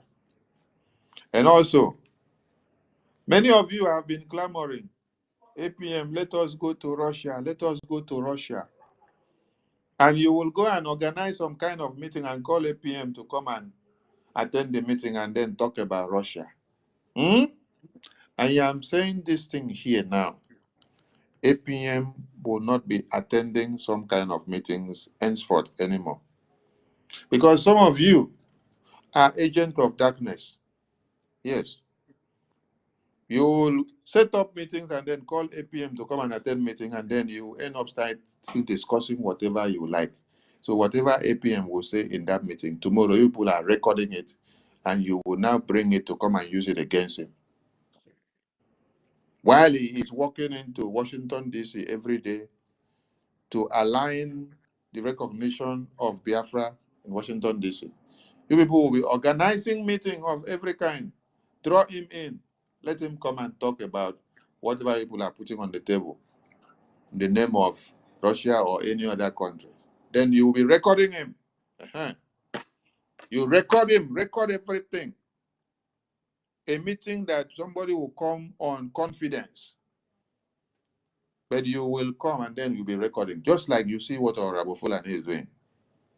All of you will record everything. Somebody, imagine the people that Honorable Fulani bring the records. The same way, if you don't have respect for Prime Minister, how will you have for someone that is not Prime Minister? Attorneys that have carried cases of Libya, attorneys that have carried cases of international countries that are fighting for their freedom. International cases. Because God has given Prime Minister the opportunity to bring these people to our own case. You now belittle their existence. Their meeting records is what you are using to flow on the media. And when they were in this meeting, these attorneys may have told you, we don't need this meeting to be recorded. Is this how you will go and have meetings with some American senators, Washington, D.C. senators that will say they don't need any recording? And then you will be recording everything that they are saying. Tomorrow you blow it to the media. Some of you will sit down and see APM come back from Washington, D.C., having meetings with senators. There are places you will enter to have meetings with senators that your phone need to be switched off. You don't operate any device. As you walk past the door, there is a device that is set to detect and see that you don't have any recording device on you. Because you're coming to discuss classified issues about your nations and countries. Did you see an attorney who had confidence in the Prime Minister and then decided to work for Biafra? Then a lunatic woman is recording a classified meeting that should not be recorded. The people in the meeting, the attorney and the lobbyists, did not record the meeting. But the evil woman recorded the meeting because she wants to use it to destroy the Biafran Prime Minister. She wants to use it to destroy the Biafran people. So if in that meeting, the attorney now were discussing about how they will deal with Russia or this other country or this other country or this other continent. Oh, you see? Then American government now will now come to hear the voice of those attorneys, senators that have worked in American Congress. They will now be hearing their voice discussing with the Biafran government in a private meeting of what they want to go and do with Russia, or what they should do with Russia. Can you hear that? So, those of you that will be coming through the back door and be planning to come and lure APM into some kind of meetings, we have learned our lesson, so an APM will not fall into many traps that some of you are setting up to bring. You see, when you sleep and wake up every day, God is using some people to tell you some things that should be coming ahead, which you have to be very, very careful of. Because some of you are agents of darkness that are sent to come and play some evil cards. Let me also ask you people, for all of you that knows how to do recording, if you had done such recording and then you were able to lure our prime minister to have such meetings with you people, where he will be talking about Russia. So now that he is in detention, those are evidences that you bring to the media and then tender to Finland government and European Commission and NATO. Abi? Knowing too well that NATO, Finland, are not in pari passu with Russia. So you will bring it out to the media and then come and use it to kill prime minister so that they will rot in jail. Try. And then you people will say, you want Biafra, you love Biafra. You want Biafra, you love Biafra, but yet you are killing the same Biafra. So, COS to our APM, please take note of this. Tell our APM that Biafrans have observed something, that he should not yield to any closed door meeting where people gather and say they want him to come and talk about Russia or any country. Yes. What he is not ready to talk about in the open, he should not go and talk about with some people that gather in Zoom meeting or with or any private meeting in secret, because he may be recorded. Yes. Many of them will be recording him, whatever he's saying, they will go and use it to bring it to the media tomorrow, where people will be hearing his voice, where he is giving advice and talking about whatever option that they are bringing in the name of their Russia. We have to be very careful at this stage and where we are now, because there are too many enemies that will be used against us. They have our PM in, they have our Supreme Leader in, and then every ample opportunity they will try to use to destroy our APM. And we must protect him. Professor, I leave the mic to you, please. Yeah, thank you. Thank you, our honorable, for that submission. And yeah, I'm just going to rush with what I have to say as regards the topic about Please, Biafrans not Mazdake, attacking can the you just Biafran spare me forces. 2 minutes? Yeah? Mazdake, I want to sleep. I want to sleep. My eyes. This is past 1 over here. Can you spare me 2 minutes, please? Okay, no problem. Thank you very much. Thank you very much, our Honorable Information Minister. Thank you for everything that you are doing. Thank you for your strength. Thank you, Mazdake. Thank you, every Biafrans here present. I appreciate you all. The fact is that I wanted to sleep, but this thing is just boiling me on my heart, listening to our information minister of what is happening in the zoo, and everywhere is still silent. The thing is, it baffles me a lot. I don't know if something has gone wrong, that every indigenous in that country just kept silent, or can I just say they have surrendered, that the Fulani should just come and take over their land? I don't understand, because this is what we are seeing now. Now, Benue, just about 2 days ago or 3 days ago, they recorded more than 200 people be slaughtered, killed, butchered, and burned to ashes. Now we are still hearing that they have re-attacked them again, and they are silent. Is this a joke? Can they rise up and defend themselves and see what will happen next? If the war want to broker, let it broker. What are they waiting for? And in fact, this thing is, I don't know what is happening. Something is happening.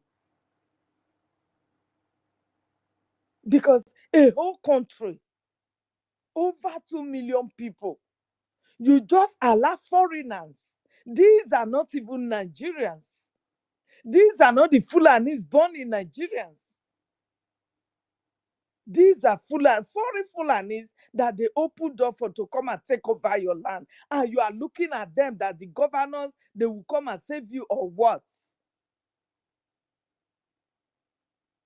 I just go, whenever I imagine what is going on, it's like, I'm having a sleepless night. What is going on? In Edo State, slaughtered. Every part of the country is a tumor for Fulani killings. And you are still leaving Fulani to roam around your street, your villages and everything. Can't you call it at once a shot? Let everybody die. I really did not know what is happening. What is happening to the youth of nowadays? What is happening?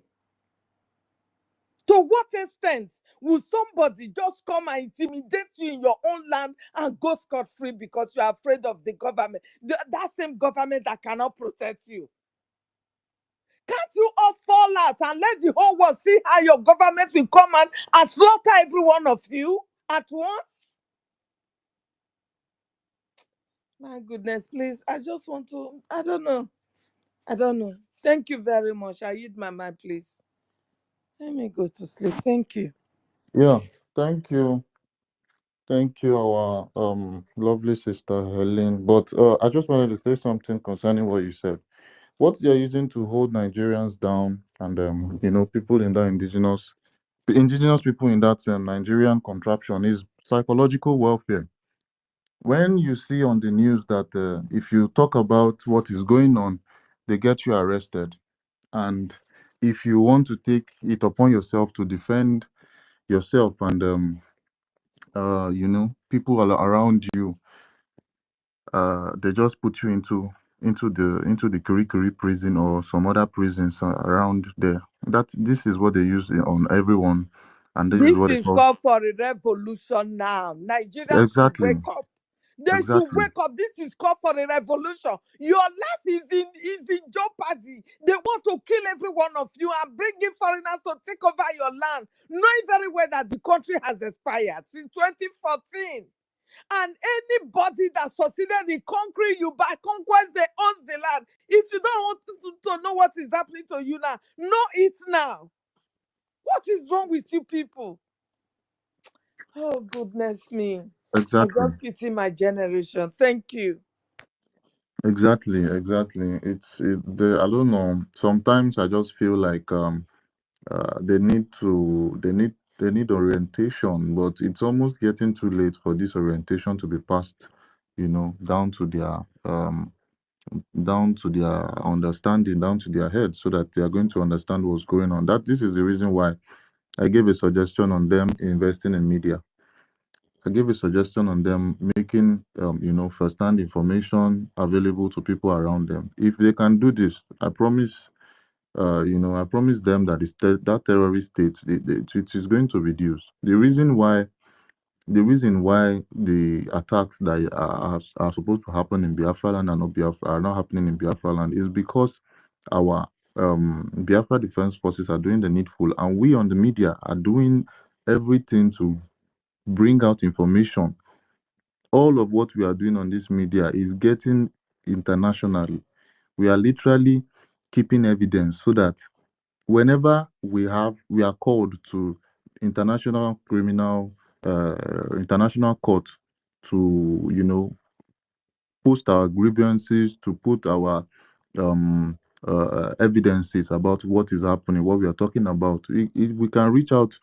Just one type of Fulani herdsmen bandit attack in the any year, if we just type it on this X now, it's going to give us everything that we have been talking about. You understand? So this is what these helpless Nigerians need to do. In their mind, Nigeria has programmed them that they need to be very, very subjugated, that they don't have any choice to, than any choice than death. But they don't also know that they have, choices. They don't know that they have choices. And all these choices are something that they can implement today instead of them getting money and, investing that money on things that are not relevant, things that are very, very irrelevant, putting that money putting that money into the terrorist state, trying to invest in the terrorist state. They can literally invest this money and make awareness to the public, put it outside, tag a lot of people. If it takes 5 years before the international media gets that information and and probably retweet or post or put that information outside for it to go viral, let them just continue doing it. And if they don't do it, they will continue killing them. So I just believe that they take this advice and we start from there. Aside from that, everybody is just going to be looking and they'll be killing people in their land, and people won't do anything.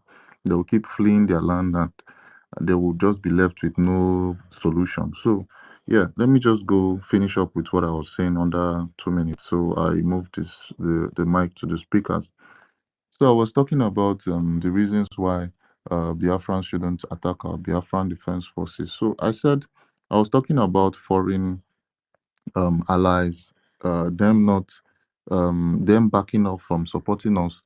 I mean, now, our recognizing our independent state while we are trying to liberate ourselves. If they listen to our spaces or to tweets that we make, that we accuse our Biafra Liberation Army, our Biafra Defense Forces for, doing things that they are not doing, it is really, really going to be bad. And, if our allies that should,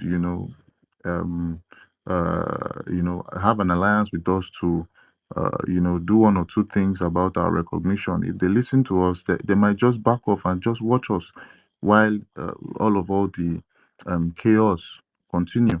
You understand? And there are things that Biafrans need to do. They need to, especially the ones that are still, having their one leg in the Nigerian, all the Nigerian dancing, buhaha, and everything. They need to um, they need to put their hands into non-violent resistance. When I say non-violent resistance, I mean boycotting of what our prime minister did when he was talking about elections. All those elections in Biafra land. Make sure you don't involve yourself in it. Any election that comes in, any campaign of anything as regards the Nigerian terrorist state, take your hands off all of that. You understand? All these things are what you should do instead of putting all our interest in, bringing down our defense forces and talking down on them. Instead of that, let's focus our our all the things that we should do on targeting all these criminals, Soludo, senators of our land, the regime leaders of the Nigerian terrorist state around Biafra land. All these people needs to flee this land. They need all of the people that are working for them. They need to flee Biafra land instead of channeling the energy of talking bad about our defense forces. We should channel this energy on targeting all these regime leaders so that they are going to leave. While they are there, our prime minister said it might take 20, it might take 10, but to reduce these years that we are going to, before we get liberated, it depends on the things that we'll do. And if we do all these things, trust me, uh, the image of Nigeria in the public space is going to be really bad, and it's going to, bring down the years that we will get liberated. Instead of we to spend 20 years fighting or 10 years fighting for liberation, it's just going to be just a couple of years, and then every occupational forces is going to force themselves out. You see people flying away from Biafra land, all just for them to be safe. You understand? So instead of channeling our energy on insulting our prime minister, on our insulting our defense forces and you know, our people fighting our lands, people fighting against the occupational forces in our land. We should channel our energy in indicting the Nigerian terrorist state. Take them to, if it's possible, you can appeal to international, you know, courts like ICC. The ICC, we individually we can appeal to them, write them on their through their emails, send them grievances of what all these Nigerian terrorists are doing in our land.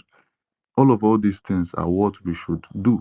We as individuals, I mean, we as Biafrans, there are Gmails, there are email addresses that we can, you know, send all these killings, the videos, the um, evidences of what the occupational forces are doing in our land. We can send all these things instead of, you know, talking bad about our military, talking bad about our defense forces. So yeah, I just don't want to, you know, hog the mic for too long. I see a lot of speakers already, so I'll just go straight to Mary Telkamp. Are you there? Sister Mary, are you there? Or are you sleeping? Yes. Oh, Master You DK, can go. thank you. Good evening. Yeah, I'm sorry. I sleep and I wake up and I meet you guys. And yeah, the eyes is closed and open and lost run. Oh, good morning, everyone. Here is 2 o'clock, my people. Yes, good morning, everyone. Good morning, Aparawa Sonny, our information minister. Good morning, Prof. Master DK. Good morning, Gwensu. Good morning, everyone. Eunice, Mr. Snow. uh, yeah, I cannot even say. Emma, please, let's just, the eye no open all open. So we just go to the topic. Yeah, Sister Ellen, I hear from you. You know, good morning, our leader. Emma Kondo. Good morning, Ichare Kondo. Good morning, our APN. Yes, Nkenkerabasi. You know, I wake up, meet the information minister, just give us beautiful advice for our APM. And that draw me back to just pick the mic because I already wake up, I hear it. So I think I need to pick the mic and add my small voice. Please, if my voice is not coming out, sorry, it's early morning. The eyes closed and open. You know, I'm so happy, information minister, for the word you said to our APM. Please, sir, if you hear this word and what our brother said, our information minister, our minister, please, sir, you have to be very careful. Very, very careful. Don't follow what people said. Don't follow what they did. You be yourself. Because God choose you here. Biafra, we are not running. Because if you run too fast, can get hangover on that, along the way. Then you will stop. The enemy will hold you and they will cut your head off. But if you know faster than your leg, because Biafra, we are not rushing, it's our own. If you are not rushing more than yourself, you will not get an over in the roads. You will get it very easy. Please, Biafra, our APM, thank you, know where you stand. The same thing they said in our PM before when we come back from convention. At least the message was there. Not be everybody. Not be everybody said, I love you, I love you. I make example in the time of our leader, that time. Everybody shouting, Yendu, our savior, our savior. At the ending, what happened? Still them. And in our PM said it. Do you think everybody inside the government, sorry, I'm not calling people name, but at least we know ourselves. If the right people is this Biafra, we are billions. Believe me, to count 10 for the righteous. I don't think it will be up to 10. So the same thing we have to, you don't need to lose guard, because not everyone you will trust. Not everyone. You can only trust yourself. You can only know yourself. Sometimes, so human being, you don't know yourself finish too. You will not know yourself. There is some things you cannot know all between yourself. So God, please, our APM, not everywhere they will invite you, you will go there. Because there is some of the wicked soul everywhere. They doesn't like themselves. They will only shout. But deep inside them, it's not true. Please, we are not rushing APM. Be careful. Please be careful. Don't follow the mouth. Don't follow what they said. You be yourself. You be a man of your own word. So everything in this world, you have to think, you have to calculate, you have to look well before you put your leg. That is the only thing we can say. But we know the God of Biafra will always protect you. That is the way He protects the rest of our sons. The guidance angel, they will always protect you. They will always give you the wisdom to you to carry on till your boss, as you said, arrive. Because the work is not a woman being work. It's the work of spirit. You are not the one who choose yourself, no matter how you clever and rich. No. Biafra is not something you said you want to choose yourself. You want to put your own self in by forcing. No, it doesn't work that way. God choose you, the land choose you. So you'll be there and you will finish, you will do more than you expect your own self. So please be careful, sir. That is what I have to say. Our information minister, thank you very, very much for what you're doing. Yes. Nigeria, Nigerian government. You Nigerian government, everyone, please protect yourself. Protect yourself, for just like our sister Ellen said. Some it break hearts. Believe me, 24 hours it break people's hearts. Because the people in Nigeria, the Nigerian children, they don't like themselves. Because I know you're not a Nigerian. You have your own place you come from. You have where your father, your mother come from. You have your own ancestral land. You'll never be a Nigeria. For me, Nigeria is a name. A name where Britain give it to you. A name where they kill, destroy name. And you open your hand, you open your heart, collect it. And now look at the way people are dying. Look at the way you are crying. Look at the way you are weeping. Your mother, your grandmother, your sisters, your brother. Nigerian government have no mercy for you. They have no mercy for you, my people. The only way you to do is to save your life. Is to protect your life. If not, that Nigerian government will kill you finish. Is the Nigerian government killing you, not any others? Nigerian government giving the authority, the power to Fulani to burn your land. The people who doesn't speak your language, the people who doesn't know what you're speaking, they don't understand you. The people who doesn't eat the same food you're eating, imagine that. And no any government, no any governors, no any government official saying the killing going on in so-called name Nigeria. No Nigeria media carry the news, the suffering, the cry, the pains of innocent.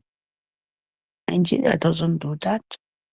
Instead of that, Biafra is crying for you people. You people have no mouth to come and say, oh, they are killing you. It's only Biafra by them telling the world that they are killing you. You see how Biafra is savior for you guys? But if you wait, to Biafra will be declared, because you people know when Biafra is declared, restored, everything will be all right. Yes, that is fine, the thinking. But when you wait till Biafra restore before you go out, my people, Bruno, Benue, they will kill all of you people finish. Sad Kaduna, all the Christian you call yourself, if you wait, may God fall from heaven, come and help you. My people, you will die finish. Because God don't give you the strength. God don't give you the power. God don't give you everything it takes to you to be a woman to secure yourself. You don't need to be stupid, my people. God have already give you all what you can to save yourself. Just like the way you wake up early morning and go to work and find food keep for your table to give your family to survive. The same thing with you fighting your enemy who come to kill you. Because if you have children, have family, you will not sit at home. Food sit on table for you and your family. No, you have to go out there and work and bring the food in the table. The same thing, you have to secure yourself. Because God will not fall from heaven. Don't let anybody lie to you. Don't let anybody tell you to bend down. Fulani, where they kill. They pray 24 hours as they said. They pray every minute. They kill you, finish, they will bend down. Now they head for Satan. That they kill you, they go forfeit their mission. And you will bend down to pray. You will not stand up and go and do action. You wait to God to from heaven and come and kill your enemy. How stupid are you? Why the Fulani no pray and the Muslim no pray, only pray, make you run, come up for your own land and leave your land for them and so go with life so that they will forfeit your land? Why is not so? But they have to kill you before they take your land, because if they don't kill you, you come back and fight them. But you bend down, you said, oh, I'm praying, may God come and help me. Yes, prayer work. Prayer without no work is not exist, man. Prayer without action is not working. It's not working. It's like you mocking God himself. You sitting down, that is why Muslims are killing you. Because they feel you're lazy. They feel, that is why they call you infidel, that you don't have heart. You are not exist. I can kill you without you no saying, cannot say. Instead of that, you're there shouting for God, God, God. Why your God no come and save you? That is the word they will say to you. May God save you. You give yourself to the dead. So please, my people, you people have to stand up and do something, not to give God shame name, not to call God like you go call God, you don't even know the meaning. It's in form of disgrace the name. It's in form of putting like you're weak. God did not put you to be weak. God did not tell you to say, stand, make your enemy come and finish your generation. Why he say great you? Why he give you hand and leg and sense to you to reason? Why you not turn to animal and wait so that the Fulani will come and pick you? Instead of that, they will kill you. You will stand there and shout and cry. And you know Nigeria have nothing to offer you than kill, and sorrow and suffer and crying. You know that. That Biafra saying, you think this, look at you, you're crying everywhere, your land is breathing, your own deep village. In short, I'm asking Nigeria, when you call, say this name you call Nigeria, your work, which language Fulani is speaking? Do you understand Fulani language? Do you even understand? Even Bruno, they have their language, they're deep down in the village. Do you understand this? Why can't you ask this This your governors, this your president, this your government. Did Hausa, this Fulani, did people in the north understand people in the south, like my land, Biafra land? Did Fulani understand my language? Did Mimeri understand Fulani language? Why do you say Nigeria is one? Why? This is the question you people supposed to ask this government, this God name. Why do you say Nigeria is one? Then people from nowhere will not even understand your language. They are killing you coming from nowhere. We will catch them. Even want this stupidity English, they give it to you. They cannot even open their mouth and speak.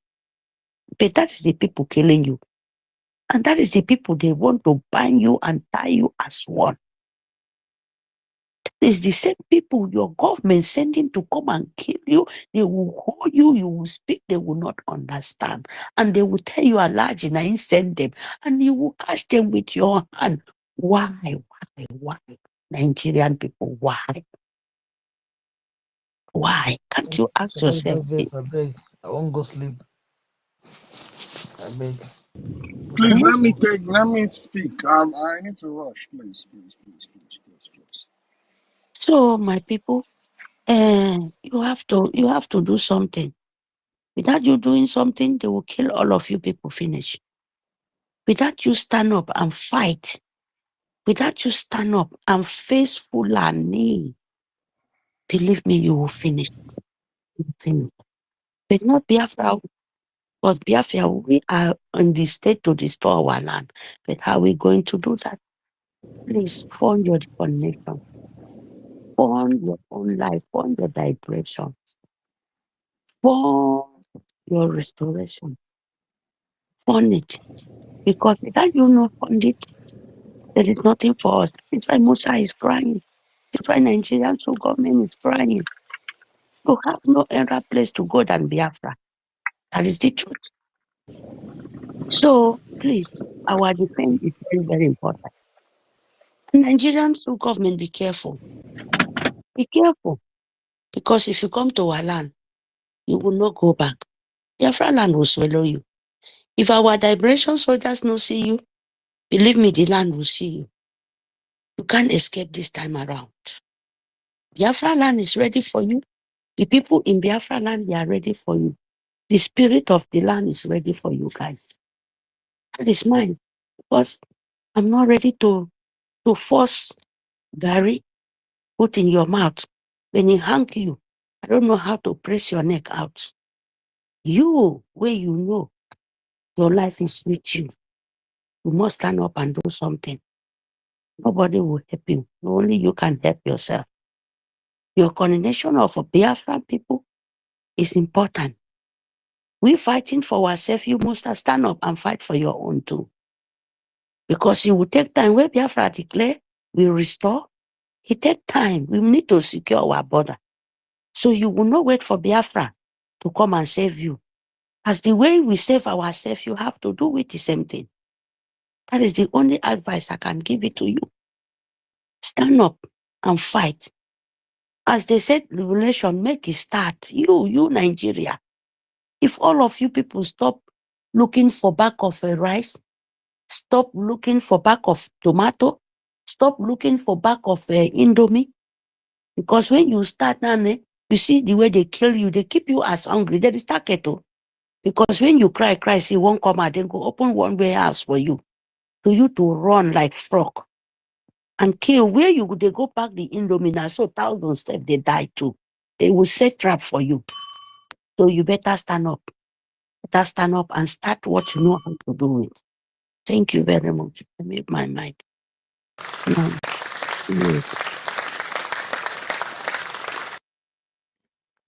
Thank you, I think Sister budget of 2 Mary. minutes. Possible.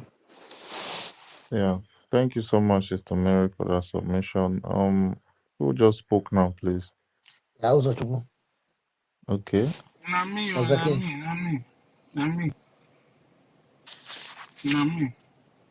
I beg, I won't take more than 2 minutes. I just All right, go on, Mazi thank Uzo. you, Mazaki. I salute our Minister of Information, I greet you. It's not been rosy here, and it's been it's almost 3 a.m. here. Thank you for the enlightenment and the topic presented on the platform. Honestly, I want to say that the killings in Nigeria baffles me so much that it makes my head to spin whenever I look at the digression and the kind of wickedness and atrocities that's going on, and nobody is there to speak for the gullible Nigerians. I was somewhere speaking with one Navy officer yesterday, and they were asking me, can't your country help this and that, repatriate and send back those who are willing to go back to the country? I say, for me, I am tired in this country. I want to go back home, but my fear is, having been involved in so much activities of activism and liberation and freedom, I don't know what awaits there. But then, because I'm no longer comfortable where I am, I want to go home. Let's go back home. If we die, we die. If we live, we live. But my other submission on this, how Nigerian is doing, is this. Our leader, Martin Kano, said it years ago that hell is about to be opened. Fulanis are coming. That hell is about to be unleashed. And a lot of us, and those of us who think they are well situated where they are, took it for a joke, and they couldn't do anything. Nobody wants to do anything. And those also inside the country, most of them, when you talk to them, they'll say, hey, leave that thing, leave that thing, leave that thing, God will save us. Which God will save you when you don't save yourself? Nobody is working towards achieving to help himself and secure himself. But rather, everyone is believing God. Let us keep on praying. Let us keep on praying. God will save us. Prayers, like my sister Mary say, prayer without work, prayer without action. I don't know where we head to. Honestly, it pains me so much. But then, I want to talk about this area of the what you can tell the gullible people that are right in our land. Those of them who doesn't support what we are doing. Mgbe mmiri riri gị, ọgba ka ihe amata na mmiri eriere gị, ọkọzi ma mmiri bịarutere gị n'ụkwụ bụ aka ịmata na mmiri eriele gị.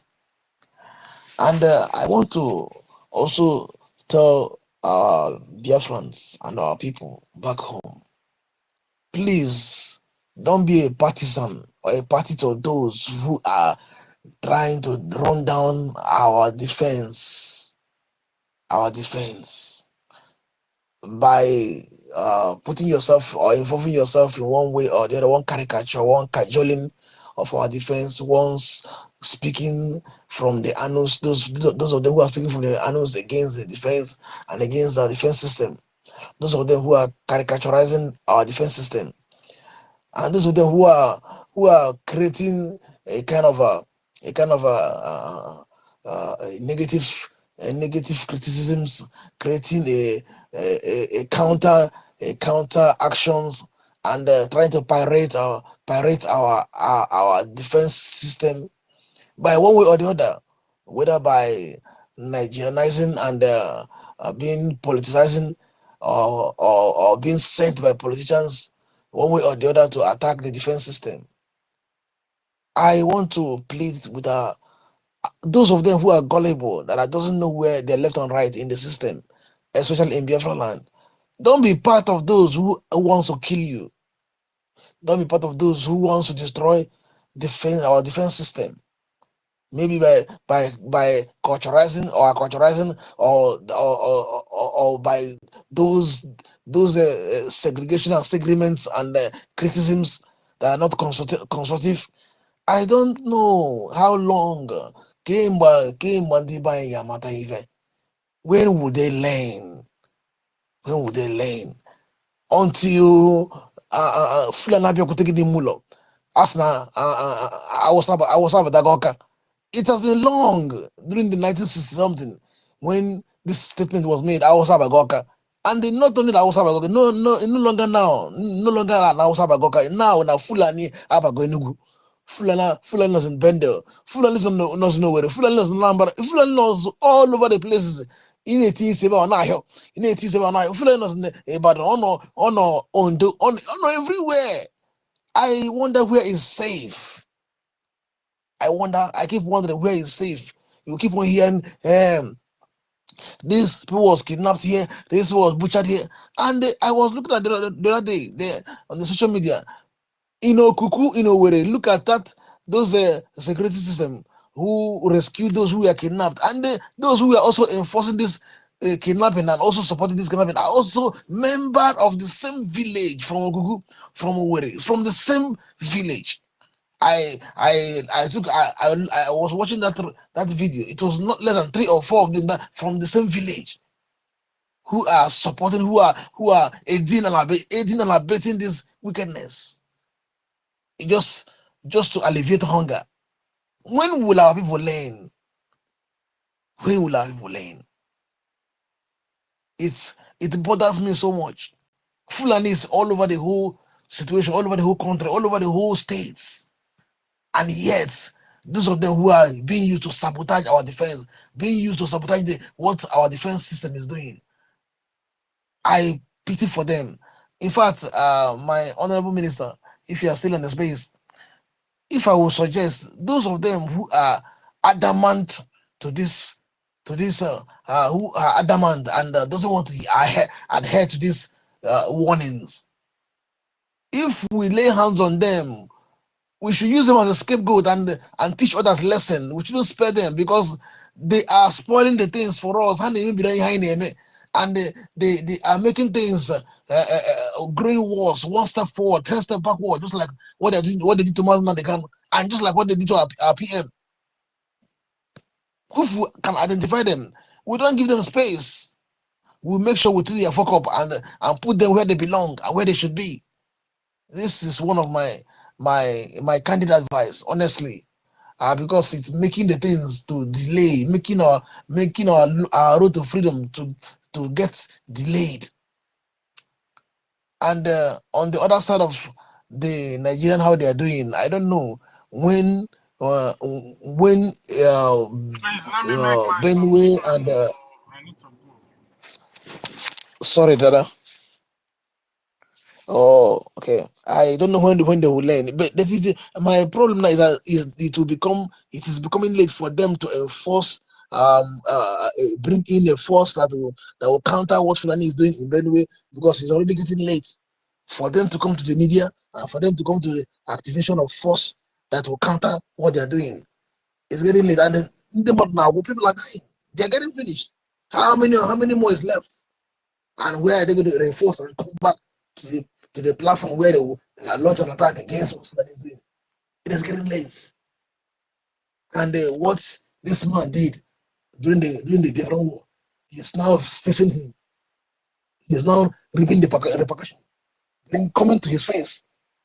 I don't know, but the more they come in from those areas, the more they are littered around the Nigerian system, and the more nowhere is safe.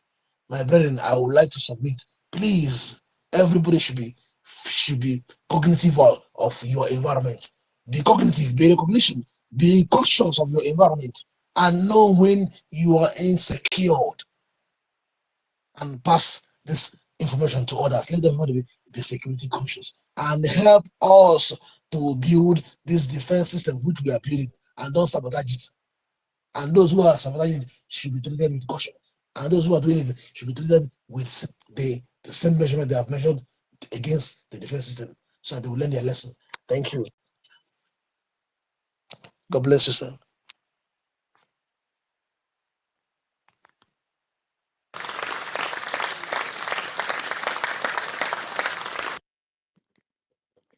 Yeah, thank you, Mazi Uzochukwu.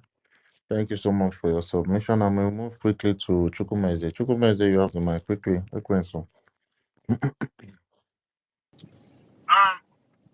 I'm gonna just speak for 1 minute. What I want to say in this our liberation, in as much as all of us is fighting for freedom, all the sacrifice that we are making, you understand, it is not the same.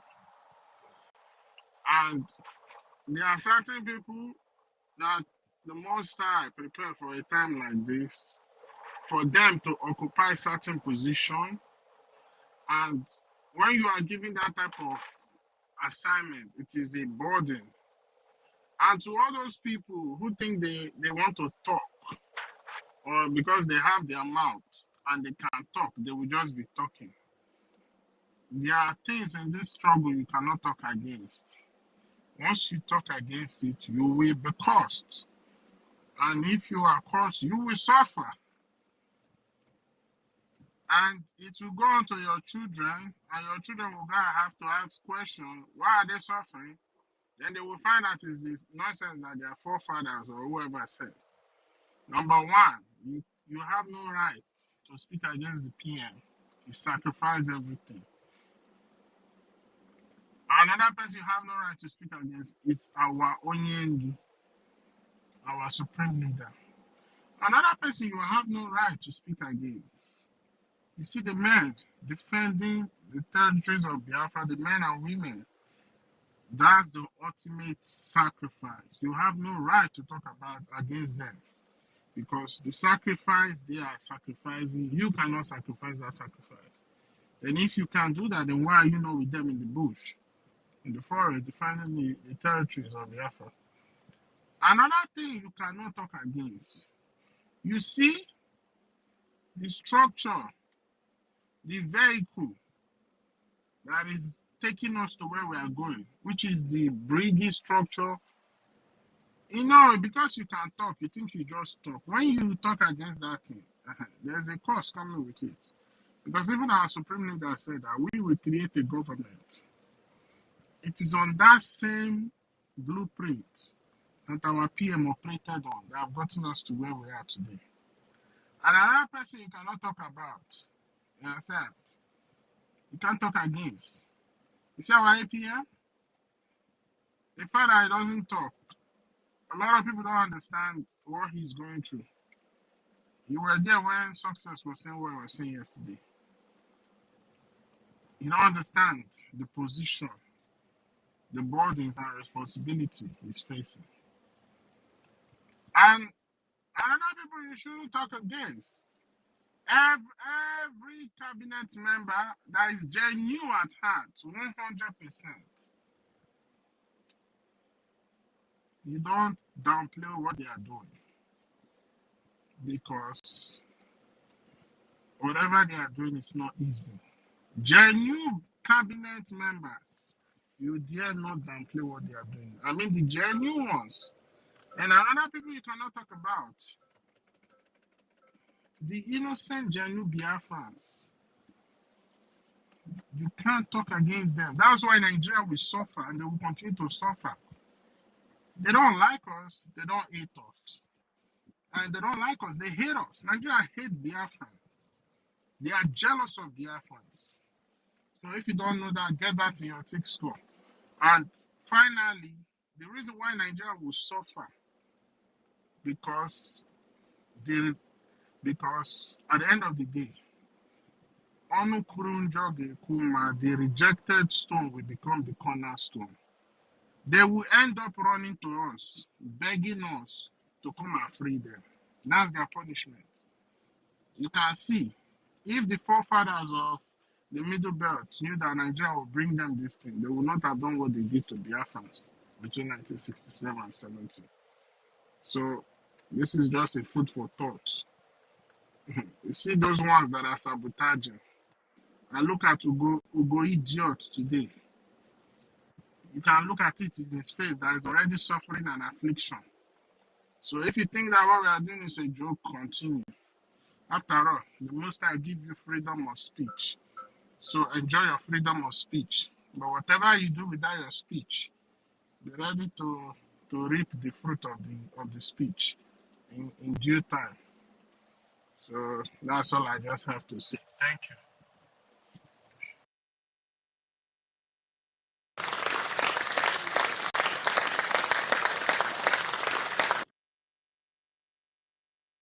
Yeah, thank you so much, Chukuma Eze for that submission. And we quickly move on to Shadi, one and only Junior Biafra.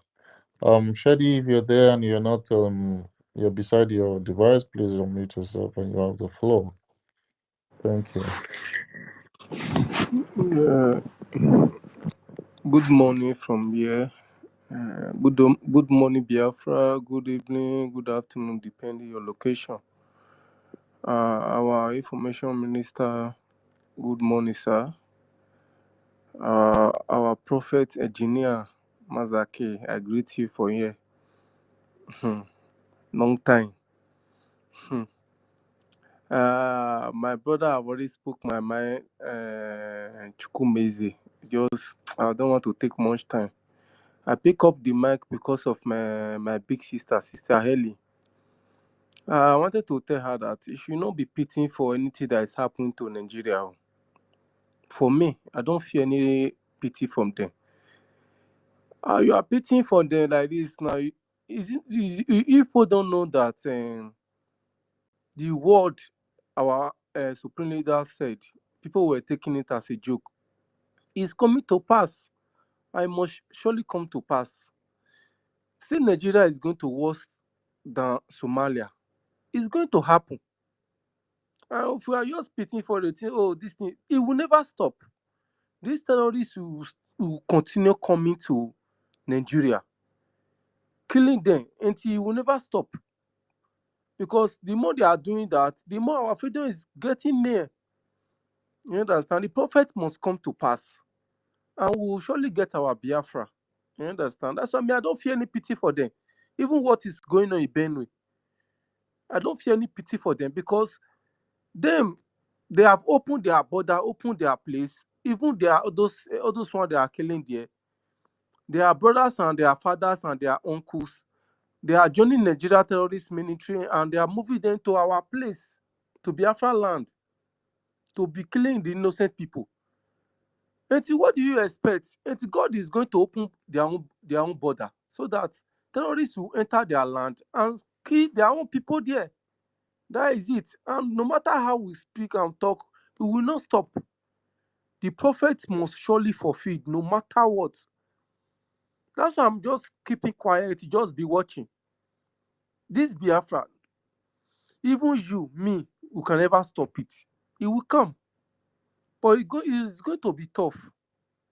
And those terrorists killing all those people, no, it's going to continue. People don't even used to think that if it's not our Biafra Liberation Army, even our case will be worse than these people on Benue case. But you see some of our brothers, they'll still be insulting our Biafra Liberation Army, calling them sort of names. People that is protecting our land. Do you think it's easy to even stay in the forest just 2 days? Just 2 days. Or stay even 1 week. If somebody will carry a phone like this or carry your laptop, face, and start speaking rubbish because of the little money that Nigeria government give to them, because of their own benefits, they want to come to Nigeria and be driving big cars, living large. My brothers and sisters, please let us focus on our freedom. It's very important now. Leave this, even how we don't say we shout now to tomorrow. These Nigerian people, they are not going to stand up and defend themselves. They will never defend themselves, and these terrorists, they are going to wipe them. This one that just happened, and this one is just good money. They are going to wipe them. They will wipe them. Is that wiping that will be wiping these people that will even make our freedom to come fast? All we just need now to be encouraging ourselves. That is all. Don't cry for these people. It's karma that is falling upon them now. It's karma that is falling upon them. You can't just leave your own land, go to another land, putting on a terrorist uniform and be killing the innocent people, think that young people will be safe? It can never be safe. 1966, they kill us. 67, they kill us. These people join Nigeria terrorists. These people join those terrorists in North and kill our forefathers. Until today, they are still killing us. This Benue we are talking about now, they don't have, they are the most, even most population in Nigerian military coming to our land. They are joining Nigeria forces. They are joining, they're coming to our land and be killing us. But their own hometown, terrorists is taking over their hometown. And we are here trying to be pitying for what is happening to them. For me, they are not the pity for them. Make I speak for Pidgin. I'm not pitying for them at all. The prophet must surely fulfill, no matter what. No of us can stop it. We can never stop it. That is it. They are coming to those Nigerian ministry. They will come to our land, come and open way for them for Enugu. Those people will come and kill some of our people and go back.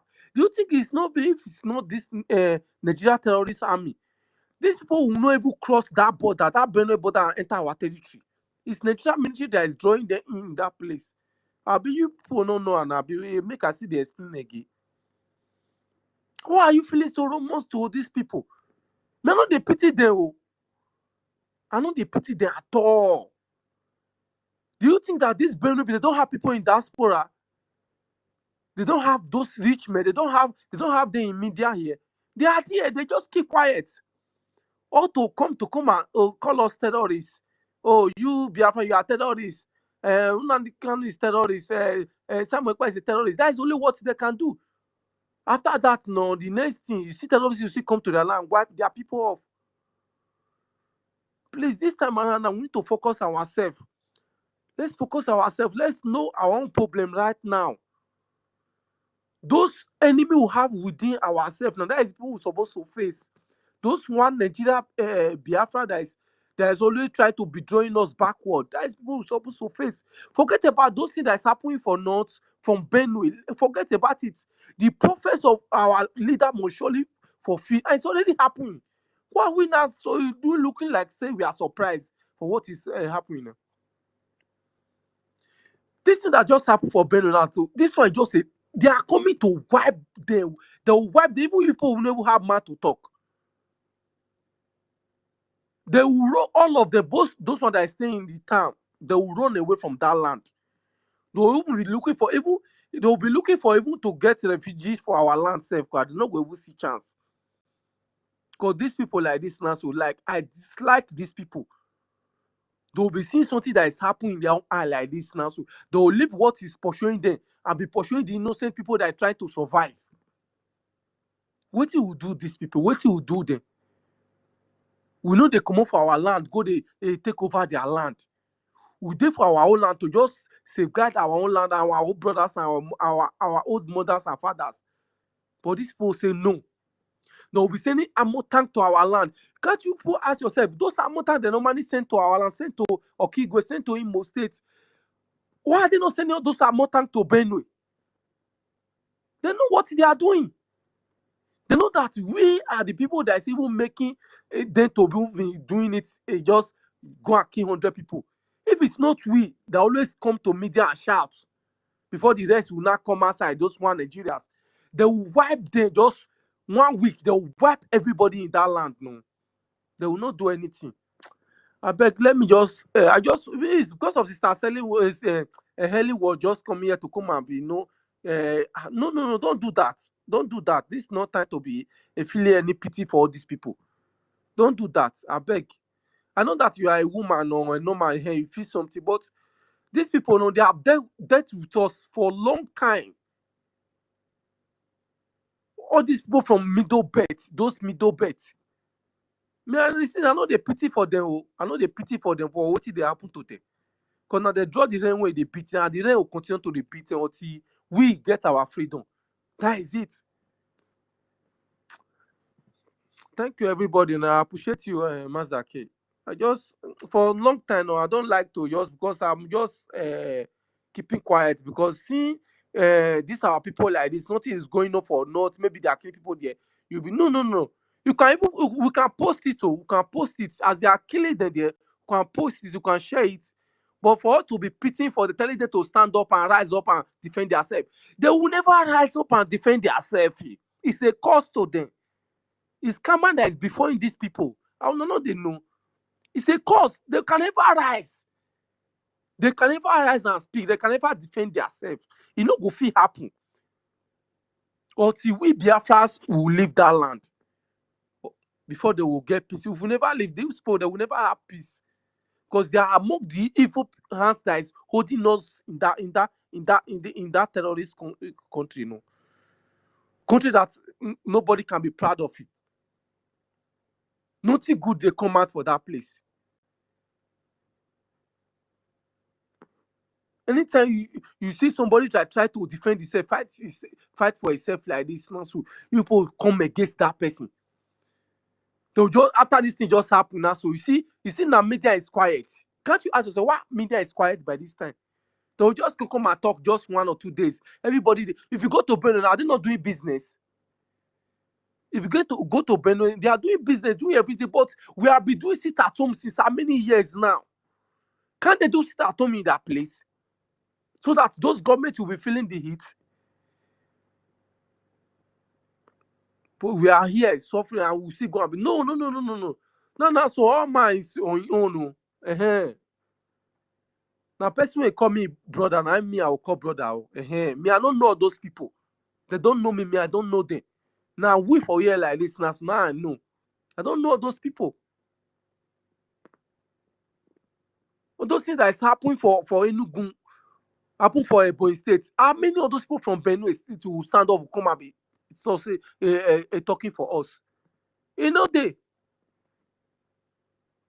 Please, we Biafrans, please, I beg everybody. Now we need to focus our own. We have our own problem. The prophets of our leader must surely come to pass. No man born by a woman will stop it. Nigeria will be worse than Somalia, and it's going to start for that place, those middle belts. It's going to start from there. It's going to worse than Somalia. Thank you, Mazdake. I appreciate so much for this time, man.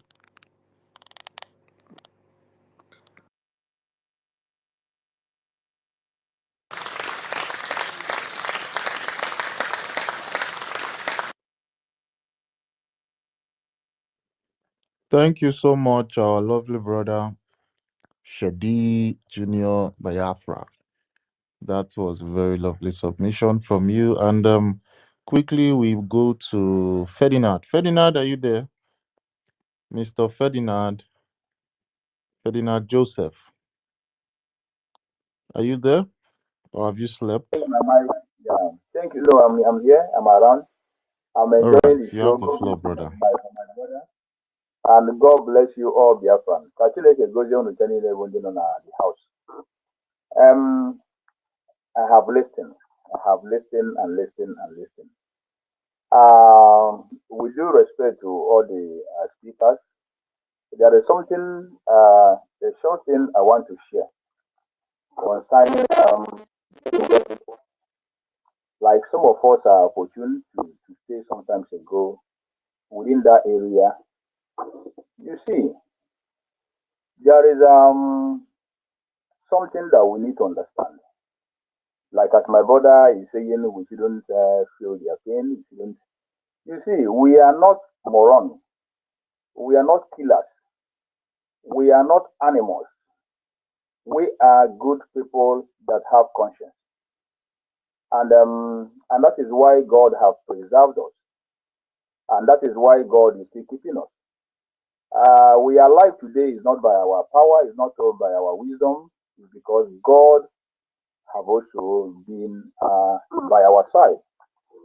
And if you look at the time of Otmon Danfodio, let us remind ourselves that great man, that great father of Ndiobu mother, died in that area, in that vicinity, in Benue State. And it is not everybody within that area that is against the coming of Biafra or the Igbos, if I should put it that way. There are majority of them who understood what is going on, but again, they were not having that opportunity to be able to do what they would want to do, because remember that they are having their leaders, and their leaders have equally betrayed them. Mm-hmm. And just like us, with the Biafrans or with the Easterners, we equally have our leaders who equally have betrayed us as well. So there are so many people who are suffering from this, who are under these people, and all of us are suffering together. But you see, all of a sudden we are a bit lucky, and we have somebody who could speak on behalf of all of us, and because of that, it looks like our own is different. And again, when you look at the population, the landmass, those who are men, when you say Benue State is not, one tribe is not having is not like when you mention Imo or Enugu. Imo is dominated by Igbos. Benue State is not like that. In Benue State you have Igala. In Benue State you have Doman. In Benue State you have Igede. In Benue State you have Etulo. In Benue State you have chiefs, and in Benue State you have some few Jukuns who are there. So you will also understand, and even Hausas are there as well, because mind you that during the time of the conquest of Ottoman Danfodio, some part of Benue, fall to the hand of the Caliphate. And I want you to know that the capital of Benue, called Makodi, is a name given to that land, that part of land, by the Caliphate. It's called Makurudi. And Makurudi is purely what they call it is purely Fulani name. And it is not, Makurudi is not a name given to that land by chiefs or by Doman or by Igede or Itulo. And I want you to know that that town, that Benue State, is governed through the capital, which is Makodi. You can call it Makodi, but that is Makurudi. Now, you will understand that those who have realized the truth are not the one making decisions for the rest of them. So let also, all these things must be sorted out. We must also understand that area. So, let me talk about Biafrans more, because I want us to understand that apart from that God is with us, many of us are not very smart, as anybody may think. Many of us are not very smart, in the criminal way. In a criminal way. I mean, criminal smartness. Many of us are not criminal inclined. We are more of good people, business people who want to live good life and who want to contribute to the society. But we are not criminals, and this is what is affecting us. And let me suggest this to the leadership. I think this is the first time I'm talking, although I have been doing a lot of things within my own area, just as every one of us is doing something and anything he can be able to do. But this is my first time, airing my view to this struggle. Using this platform. So let me use this opportunity to say something. I think orientation should continue. Orientation. I remember that Mazin Namdekano did a lot of public orientation, public teaching, and what have you. I think this should continue. This shouldn't stop. Don't look at us, don't look at we Biafrans and conclude that all of us have understand what is on the ground. All of us have never understand. All of us haven't understand what is going on. All of us. are just hearing it, but all of us are not infected by the move for solution. All of us haven't got it. You see, there is a majority of people, or if not few people, or some among us who are still thinking that Nigeria will be great tomorrow, and this is the issue.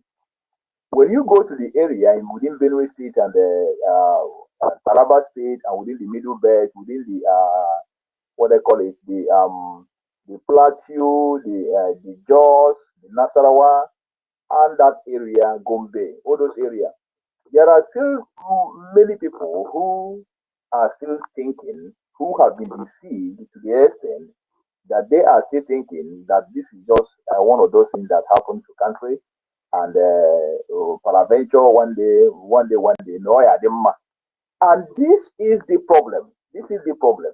So why you are hoping that no, yeah, the invaders continuously invading you day and night, and when you want to do something, the invaders will use those ones who are like the lead within your area to calm you down. And when you refuse to calm down, they will simply punch you out and you'll be picked up. So when it has become like that, my dear brothers, it makes it so very difficult to see what people are thinking, because the way it has become now, everybody is afraid. But the Igbos, the Biafrans are speaking because of the size because of our size. Our territory may look small, but the people in that area are very mighty. And because they are having the seed of God with them, they are having they are good people, they are good thinking people. They are those who are God fearing. So I believe God always gives wisdom to those who fear Him. And this is what is helping us, and this is what is going to give us a victory at last. I think it's not bad. It's not bad so far, because all of us are not awakened. Because the other brother was saying that even some of us, some of our people are even participating in kidnapping and other odd jobs. When you look at it, it looks bad. But again, when you go down to the ground, you will realize that some of these guys has bought up. Some of these guys has been bought up. Some of these guys has been deceived. Not forgetting that the government and the system has already made them animals, has made them have, has dealt with them that many of them can't even reason. There are some of our people who are in that enclave who have suffered in a very difficult situation and would sell out anything for any peanut. So when we are looking at all these things, we must also be considering all this area, all this angle, looking at it that when the civil war ended, a lot of people think that the war has come and gone. But our people, our opposition, the Fulani and the Nigeria state, do not think that way. They continue in systematically crippling our people, and also making sure that they have total control. And as it is now, they control the judiciary, they control the army, they control the police, they control the navy, they control the even to the water. They control water, they control the EFCC, they control even now also they are even controlling the finance organization. And when it is like this, my dear, it makes it so very difficult for people to be able to to say their mind, or to come out to start protesting, because even when you come out for protest, you already know what is going to happen. You already know what is going to happen. So I don't blame the people of Benue so much for not coming out, because they are divided. I just mentioned Etulo, I mentioned Igala, I mentioned Igede, I mentioned Idoma, I mentioned Tiv, and some of them also are Jukun. Don't forget. And Islam is in their land for a very long time. That like when you go to Makode, you would think you are in Far North. And because of this, they cannot battle, because they cannot battle as They cannot battle as they cannot be able to protect their tribes. Rather, many of them will even try to protect their religion more. And you know that you cannot push out, you cannot rule out the power in religion. Please, am I being heard? Am I being heard? Am I still coming out? Am I still coming out? Yeah, we can hear you, Ferdinand. We should be rounding Okay, up, thank you. please. Thank you, President. Okay, yeah, in 1 minute, let me round up. So, because of the religion power, even many of their brothers will even be a sellout. So, as we continue to push, let us just be pushing, but as I have suggested, let the awareness, the orientation continue. Let the media people, those who have the opportunity to be on the media, let them be talking. Let us be going. Let us be pushing. Let us not be frustrated by whatever that will happen. Let us not be frustrated by what we are seeing. It could be freedom like this, everything like this. Even apart from freedom, anything a man is pursuing, there must be frustration. But in the last end, there will be a joy. Some of us are making videos pushing from our end. I have made many videos, many videos on the social media and with my platform. I have been talking, but this is the first time that I am with this. I've tried to get this to be aware, but today I was lucky and I saw the prompt and I just followed the prompt immediately. So may the Lord be with all of us. May the Lord be with all of you who are in the executive and our PM. We know it will be fine. It's not easy, but that is part of it. And many of us whom you are not hearing our voice, and many of us whom you don't know, we are also underground and we are following what is happening. And I believe that there are many of us are still underground and we are doing our best. So surely, one day, Amara Kileke Yemezu, and we will go home. God bless you, sir, and let me give others chance to speak. Thank you for the opportunity, and thank you so much. Shalom.